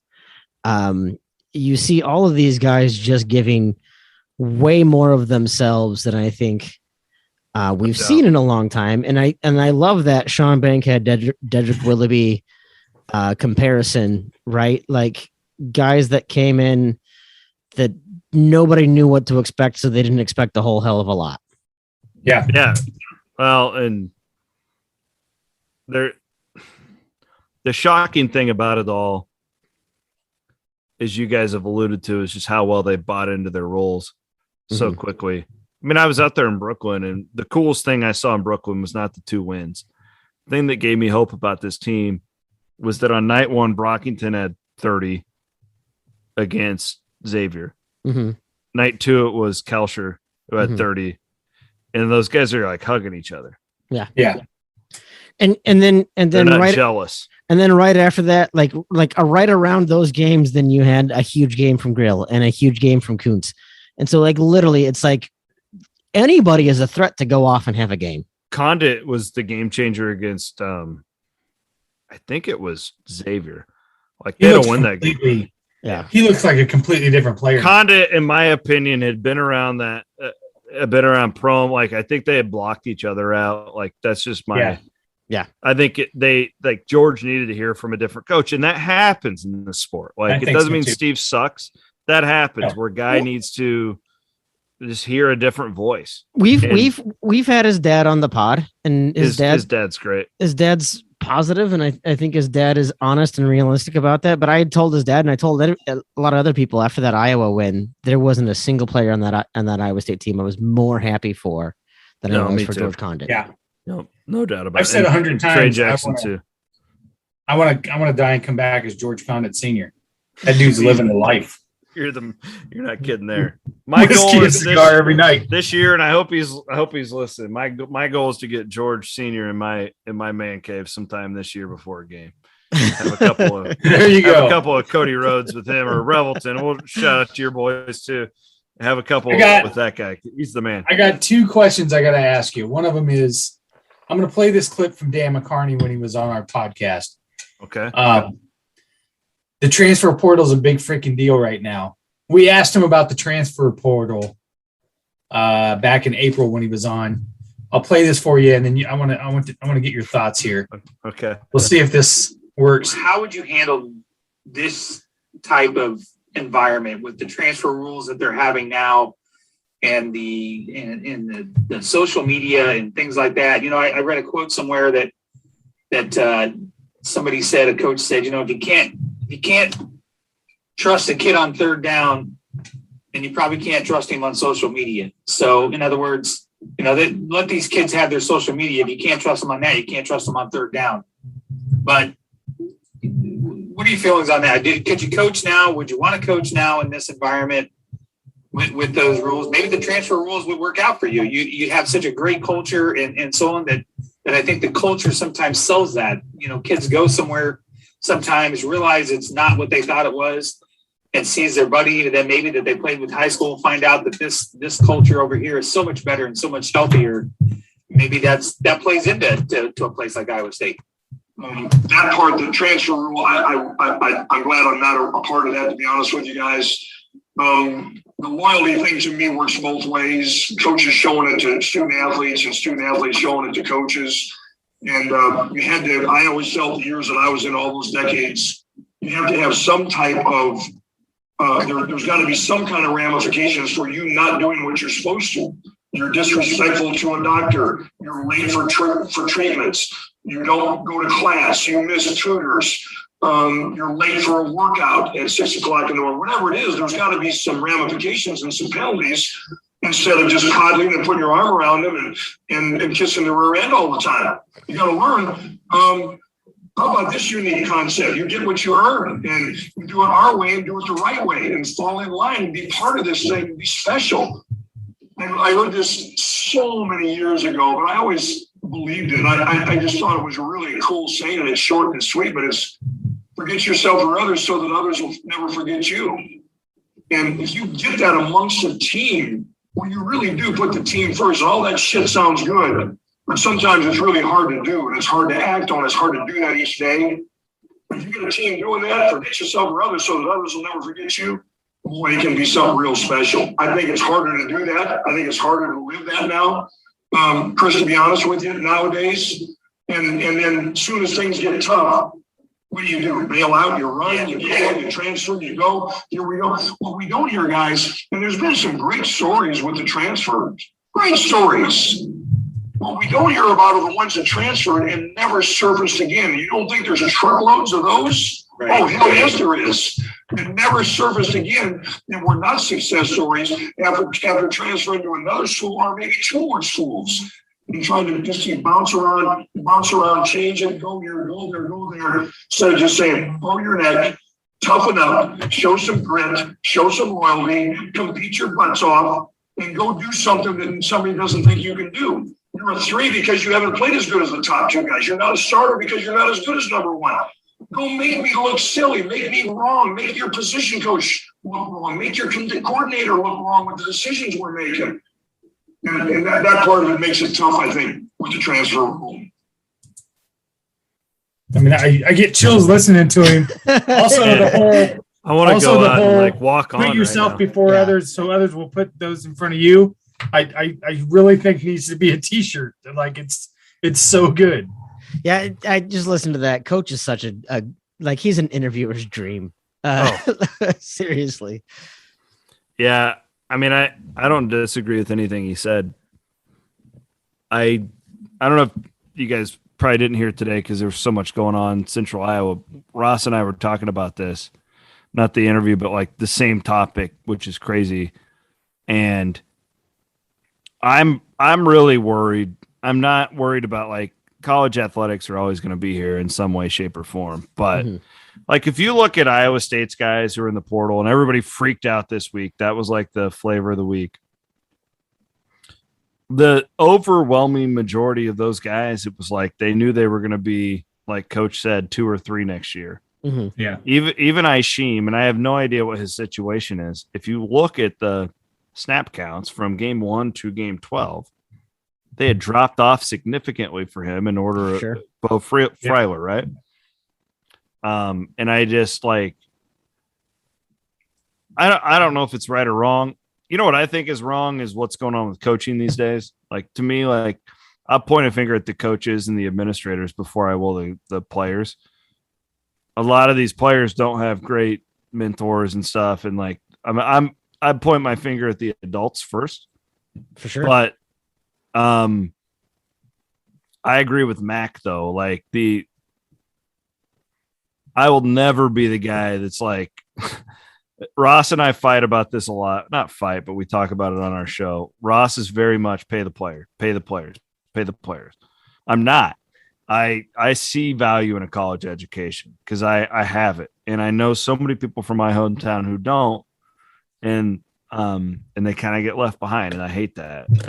And they didn't have a great opportunity like I did where my parents just pushed me to go to college, right? Like I see a lot of great value in that. And I think what Mac's saying there is it's kind of like parenting is what he's talking about. Like if I just give in to my 2-year-old every time she throws a fit, well, she's training me, you know, like she's training me. Well, she has most of the time, let's be honest. But what Mac's talking about, my book, by the way, what Mac's talking about, like to put in layman's terms is if you're late for your workouts all the time, I'll tell you what, like I won't name his name, but there's a basketball player who got let go in the summer and everybody freaked out and nobody's talking about him now. Yep. And it's because that guy wasn't doing the right thing. Yep. And if you just coddle that young man and let him do whatever, what is he learning from that? And he's not going to be able to make it in the NBA no matter how talented he is because he doesn't know. He has no structure. He has no way to know what's right and wrong and how to right. You guys know what I mean? So for sure. Absolutely. Mac is old school, but he's wise beyond his years when it comes to this stuff. I hate the road we're going down again. I fully place the blame on the adults first, but you know the players live in the world that is given to them, and right now, like for Iowa State, you have like 10 guys in the portal. Isheem's probably the only one who would have started next year. But other than that, it's just guys who would have been depth. And and now they're rolling the dice to see what happens. And I hope it's what's best for them, because if not, they could have had a spot at Iowa State where the coaches knew and care about them. Right. And they had already put sweat equity in them and they had already tried to evolve them. And this is the case all over the country, not just at Iowa State. But there's a lot of guys, like Coach said, who don't make it. I hate it. Like I don't feel like we're at Armageddon right now, but this is as down as I've ever felt about like the whole ecosystem of college athletics. No doubt about that. It's definitely on shaky ground. I think they'll figure it out. There's enough smart people in the room, but those smart people tend to be very greedy. Are there though? That's the problem. Well, here's what I'll say is I think you know, my dad's generation, you grew up, you were a company man. A lot of those guys worked for the same company for 30, 40 years. There were these things called pensions. There were these things where people showed loyalty to a company because companies showed loyalty to them. That's not a thing anymore. I don't begrudge anyone who has taken the time to acknowledge this situation I'm in no longer fits me for XYZ reasons. Even if I don't agree, like I had said earlier during the whole coaching circus that was going on around, Lincoln Riley and Brian Kelly and all of That's that. the shit that bugs me, that was man. going on. But when all that was going on, Chris, you might have seen me on Twitter. I said, I don't care why you take a job. Not my place to judge. I don't care, man. At the end of the day, you have to live with the consequences of your actions. And if you can sit and look at yourself in the mirror and say, I made the best decision for me and my family, great, man. I'm going to let you go. Like I get that. I think there's a certain amount of that where just loyalty in general has meant something different, because loyalty in and of itself, loyalty can be virtuous, but in and of itself isn't virtuous, right? I mean, Absolutely. Being loyal to the wrong people has hurt a lot of people.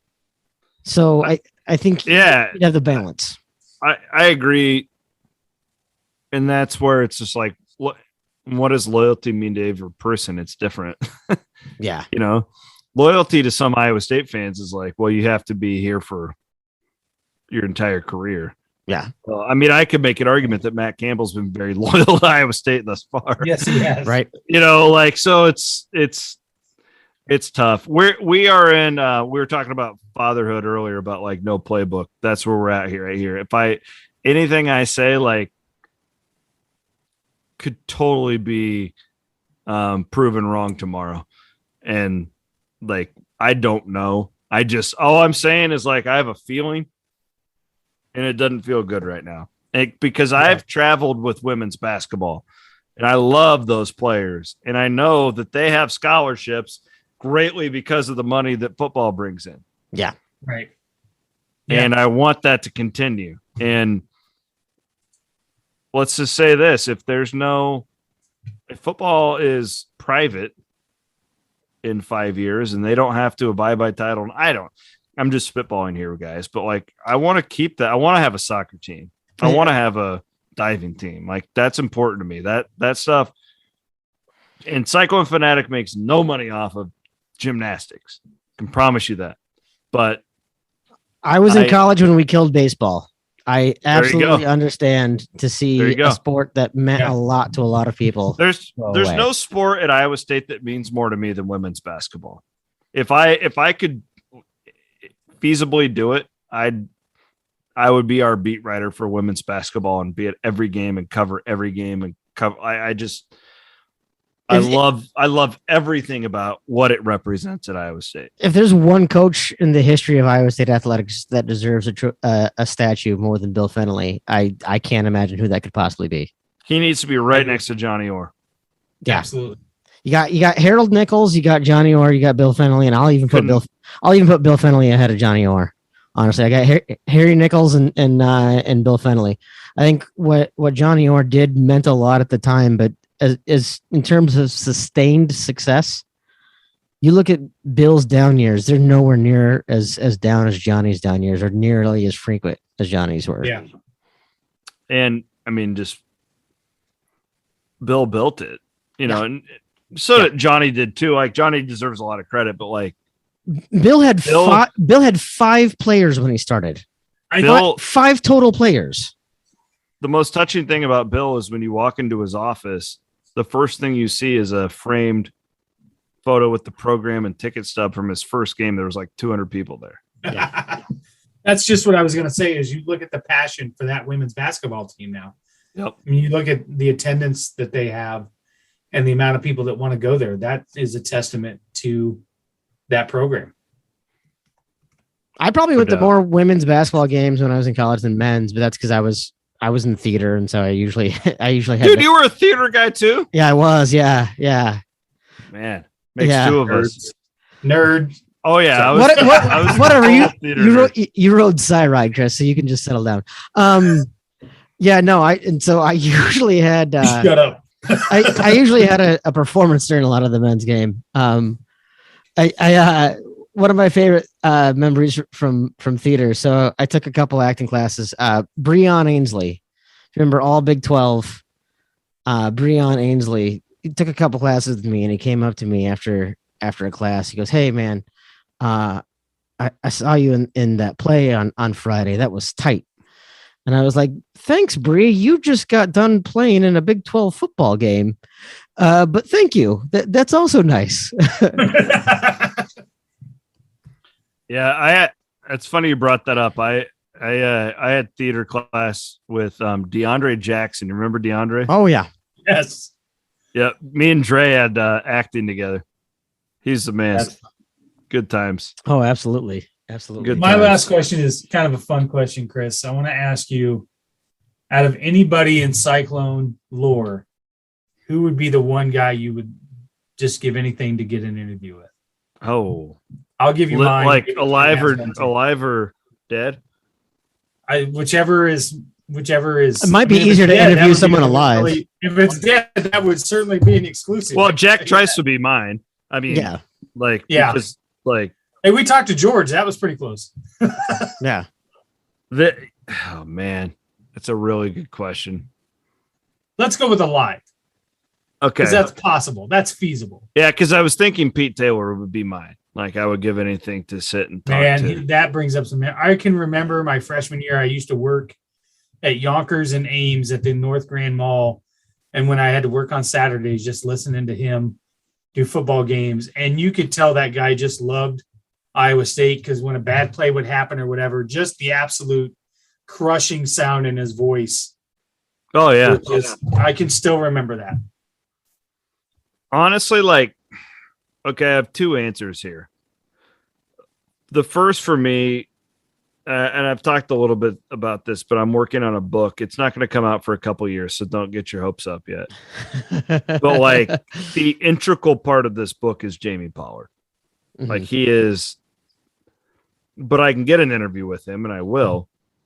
But my point being, if you're saying, hey, you get one more interview, he's my guy, because the guy has been the architect behind all of this. The other one, I think it'd be, and it might be unpopular to say right now, but is Royce White. Royce and I had a really weird relationship. We had a really good one when he played at Iowa State. He trusted me. I trusted him. We had great communication, and we had a falling out a little bit. And I don't even understand why. In fact, I give Royce a lot of credit with me speaking out about my anxiety and stuff. I didn't even think about talking about it until I saw this kid at Iowa State doing it, because I had struggled with it since I was a kid. But Royce kind of went off the, when I don't want to say the deep end, because for him it's not, and I respect that, and I have compassion for him, whatever he's dealing with. But I'd love to sit down face to face and talk to Royce for a couple hours and just see where he's at. I'm watching him. It's really incredible to me to see what he was at Iowa State, to Iowa State fans, where he is now, and how this happened. He's a very thoughtful young man. He said a lot of things that are vastly unpopular and stuff I don't agree with. But I also think that he feels a lot of feels, right? I want to peel off layers to that onion that isn't over a telephone, that is face to face. I think he's fascinating. Here's the thing, guys. Even if you don't agree with somebody, you can still learn from them. Yeah. And Yeah. Sure. that'd be my guy, Royce, because I want to find out more about him. He's so complex. I want more. That's an interesting question. Interesting answer. For real. I remember Royce from his high school days up here at De La Salle. I think my biggest challenge with trying to interview him is frankly trusting that he's being honest with me. I understand. That's why Tim. That's why I said I want to do it face to face. Yeah. No, that makes sense. That's And I think it would take someone like you who has known him on some. That's why I level want to be do able it face to face, because I did one with him. He called me out on Twitter. Complete bullshit. Like it was like not even. He completely took something I said out of context and tried to make me look like a villain. And I don't know why he did that, but he did. And I said, hey, let's talk about it. And he came on the radio, like, and he was a man about it. It wasn't face to face. And it was the same bullshit that you get from Royce all the time. Like, well, like nobody understands, you guys know how it is. And there's so much more to him. And I'll say this, like I can say that because I don't fully understand him. And that's why I want to interview him. Like from a journalistic standpoint, I want more of Royce White. From like who's your hero? I grew up an Iowa fan. I've been open about this, just like I have about my relationship with TJ. Jim Zabel was my idol. I got to Iowa State and I heard about this Pete Taylor guy. And goddamn, he was. That's the guy I want to like sit and talk to. My two would probably be two coaches. The first one would be Larry Eustace. Yep. Yeah, that's an interesting one. He would have. I just don't feel like his side of the story has been fully told. No, I agree completely, Chris. That's a really good point. Because I think a very good point. As a coach, he was probably pretty brilliant, probably one of the more talented coaches we had. I just think that some of his personal demons really tore him up. I'd love to see where he is now with those. Yeah. If he's going to be open about it and comfortable, yeah, absolutely. And the other one for me would be Jim Walden. Yep. Because I think that he is. I went there when he had started taking over, and my last year was there when McCarney came on, and I just find part of me wants to ask him why he didn't play Troy Davis his freshman year. That was my first. He had a rule against never playing freshmen. If your best player is a 17-year-old, you should play that guy. But Jim Walden is I've always kind of liked Jim Walden, and that would be probably one of mine as well. First time I would take Troy Davis too, though. I would take Troy Davis too, but that's a whole nother story. Yeah, then you're opening up a whole can of worms. Yeah, no doubt. First time I ever thought in my career that I had semi made it is I got a random phone call from Jim Walden. He was wanting me to be a guest on two guys named Jim. The problem was I wanted to talk to Zabel and not him, but I quickly that's a whole other deal with me growing up an Iowa fan, but I always tell people you got to see the dark side before you can see the light. Well, Tim, do you got anything else?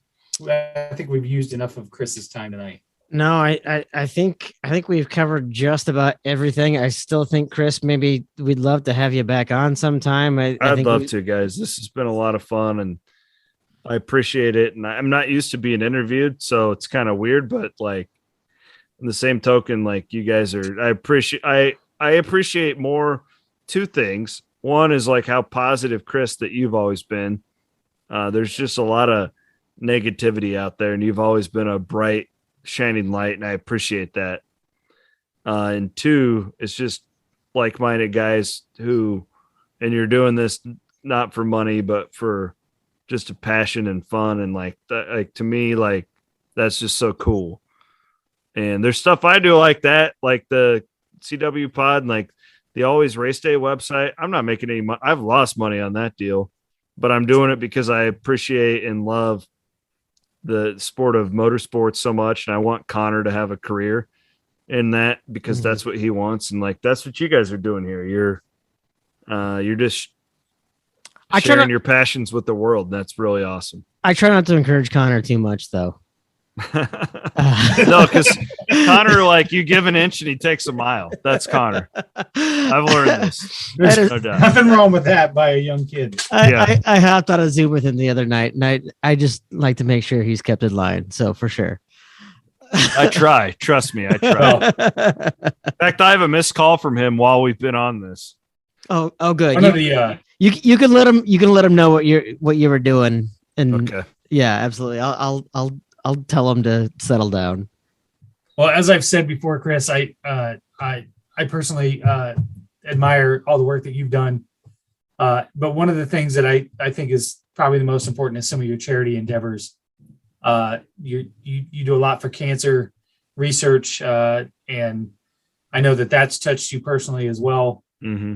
So, as a cancer survivor, I guess the only thing I can say to you is thank you for that. Well, thank you, Chris, because it's people like you who inspire to do listen, like at the end of the day, we're just talking about sports. Like what I do is not important. Right. You know, and I'm one of the few guys in this. I just feel lucky to even be doing this for a living. There's so many of my like people I went to journalism school with who, you know, they did even last 6 months out of this. And like I have this incredible like army of followers, and I don't know why but they're there. And it's just like every time something touches me and I put it out there, boom, there's $10,000 raised. It's incredible. I mean, it really like it's not believable to me. And I look at it as like, if at the end of like all this, whenever this ends, this could be tomorrow, but like, you know, if we can help some people, like you should be doing it. I feel like everybody in our position should be doing it. Like, I don't think it's like I think we should be like, that's an obligation to the business. Yes. And like what we do is we should be doing good with our voice. I can only speak on a small basis, but even just 2 weeks ago, I'll tell this story. My wife, we bought a new Christmas tree for our house. We had to use one. My wife works at a school in Des Moines that is 100% free and reduced. It's 100% a poverty school. She took the old Christmas tree, and took it to a family that has a mother and a father that has Chris, 5 I saw kids. this on Twitter. You They've tweeted never in their Yeah. life had a Christmas tree in their Wow. life. That's awesome. And to think that, like, I can't even fathom that, right? And she came home and she was like, this little girl just kept crying because she was so excited that when her mom came home, her mom would see this Christmas tree because they had never had one before. And I tweeted that out. And sometimes my wife doesn't understand like why I'm on Twitter so much. This is why. I tweeted that out, and within 5 minutes, I had 3 people reach out to me and say, do you have any other families that need a Christmas tree? We have one.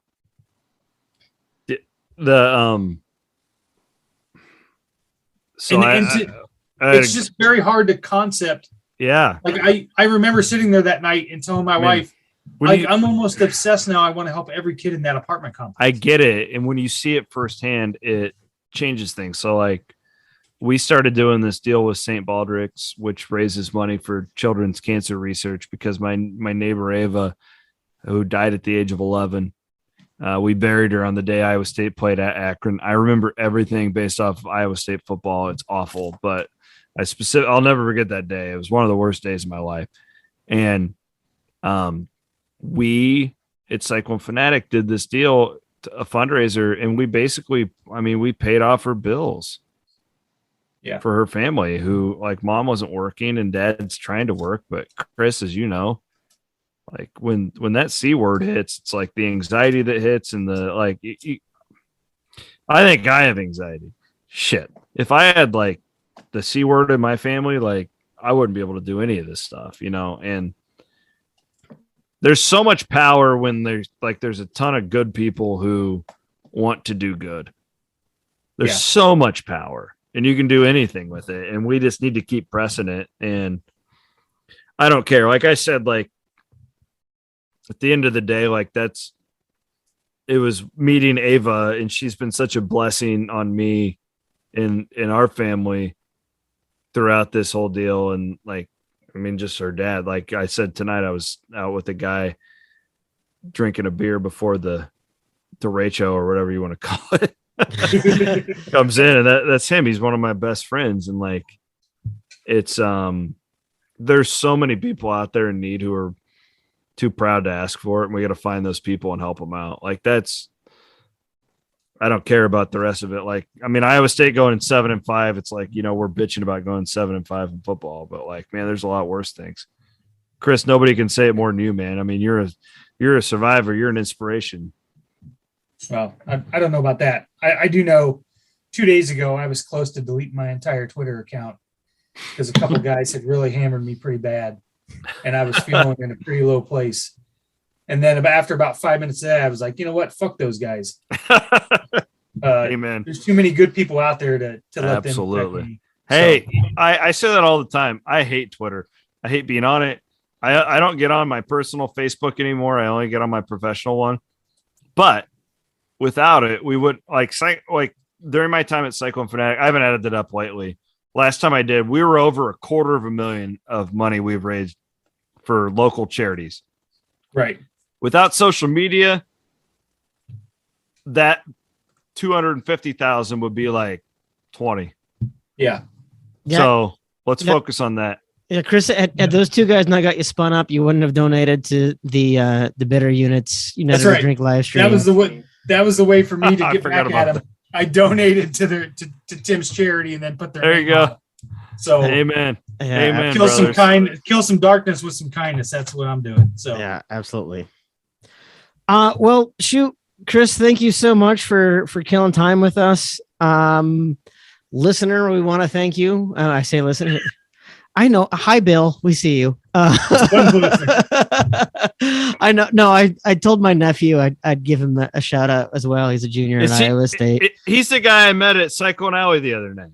Oh, yeah, absolutely. Yeah. I was so confused, Tim, because he said my uncle Tim was going to reach out to you. And I'm like, what are you talking about? Because I knew it. Chris had reached out to me and I didn't associate you with it. And I'm like, oh, yeah. I appreciate that. Don't ever associate Tim. Well, if Tim had reached out to me, I would have been like, oh, yeah, I know exactly what you're talking about. Chris had and nice young man.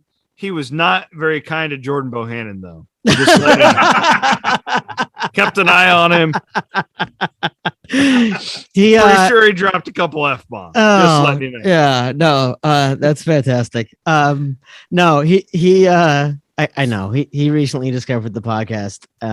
He seems like a nice kid. He's a great kid. I'm almost ashamed that he listens to us, but so we'll corrupt him. Yeah, no, absolutely. I'll hear from my sister here sooner or later. But we want to thank everyone for listening. Please go visit our sponsor, Revelton Distillery in Osceola, Iowa. Chris, any news that you've heard from Rob and that team? I think they're having a big Christmas party. See, I should have this up, but I'm not very professional. I'll say this. What Coach McCarney said. I'll say this. I'll plug your sponsor for you. I love those guys. They're like bourbon cream or whatever it is phenomenal. Yeah, like we've had a couple Iowa Drinks things with them, and they do a really good job. It's on my list in 2022 to get down there. I love all these. We have so many. When you factor in those guys, the one in Cumming, Iowa Distillery, yep, and then Cody Road, Mississippi River over in eastern Iowa, and then Steeple Ridge, and then Templeton. Right, like we are so blessed. We are very lucky. If you like good whiskey, we're number 2. There's Kentucky and there's us. Revelton's having a Christmas party December 18th from 12 to 10 with some live music from 6 to 9. So awesome. Should be a good time. And my nephew actually convinced the Hy-Vee and Macoka to start carrying them. So he sent me a picture the other day of shelves full of Revelton honey whiskey and their honey vodka. So he was super stoked because, it's illegal for me to ship that. I heard about that. Yeah. Not if they don't catch you. Yeah, exactly. I have only ever shipped yeast samples. So please go and check out Revelton. Go see what they have going on. You can find us on the web on the tailgatesociety.com. Find Chris and I on Twitter at strength_old. Chris Williams, any other things that you would like to plug? No, I just want to thank you guys for having me on. It's been a lot of fun, and I just appreciate your positivity and keeping it real. Just keeping it real. I hate phonies. You guys keep it real. That's my thing. So thank you guys. Excellent. Well, you heard it there. The least phony podcast on the airwaves. I don't know about the least. It's not. You're not phony. We're taking all the liberties we can. I think that's what I'm doing. I'm going to cut that any way I can in the editing room. So, Chris Shipley, any last thoughts? Everybody have a Merry Christmas. Chris, have a Merry Christmas. You too, guys. Tim, Merry Christmas. Merry Christmas. And listeners, we Go will Cyclones. Go Cyclones. We will see you guys next time. I don't want to get on the bandwagon. I'll burn that wagon down and join the band.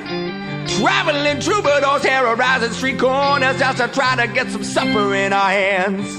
Now I waited all my life to get this off my chest, scream bloody murder until someone understands that it ain't about the money, the drugs, or the women. I make this noise just because I can.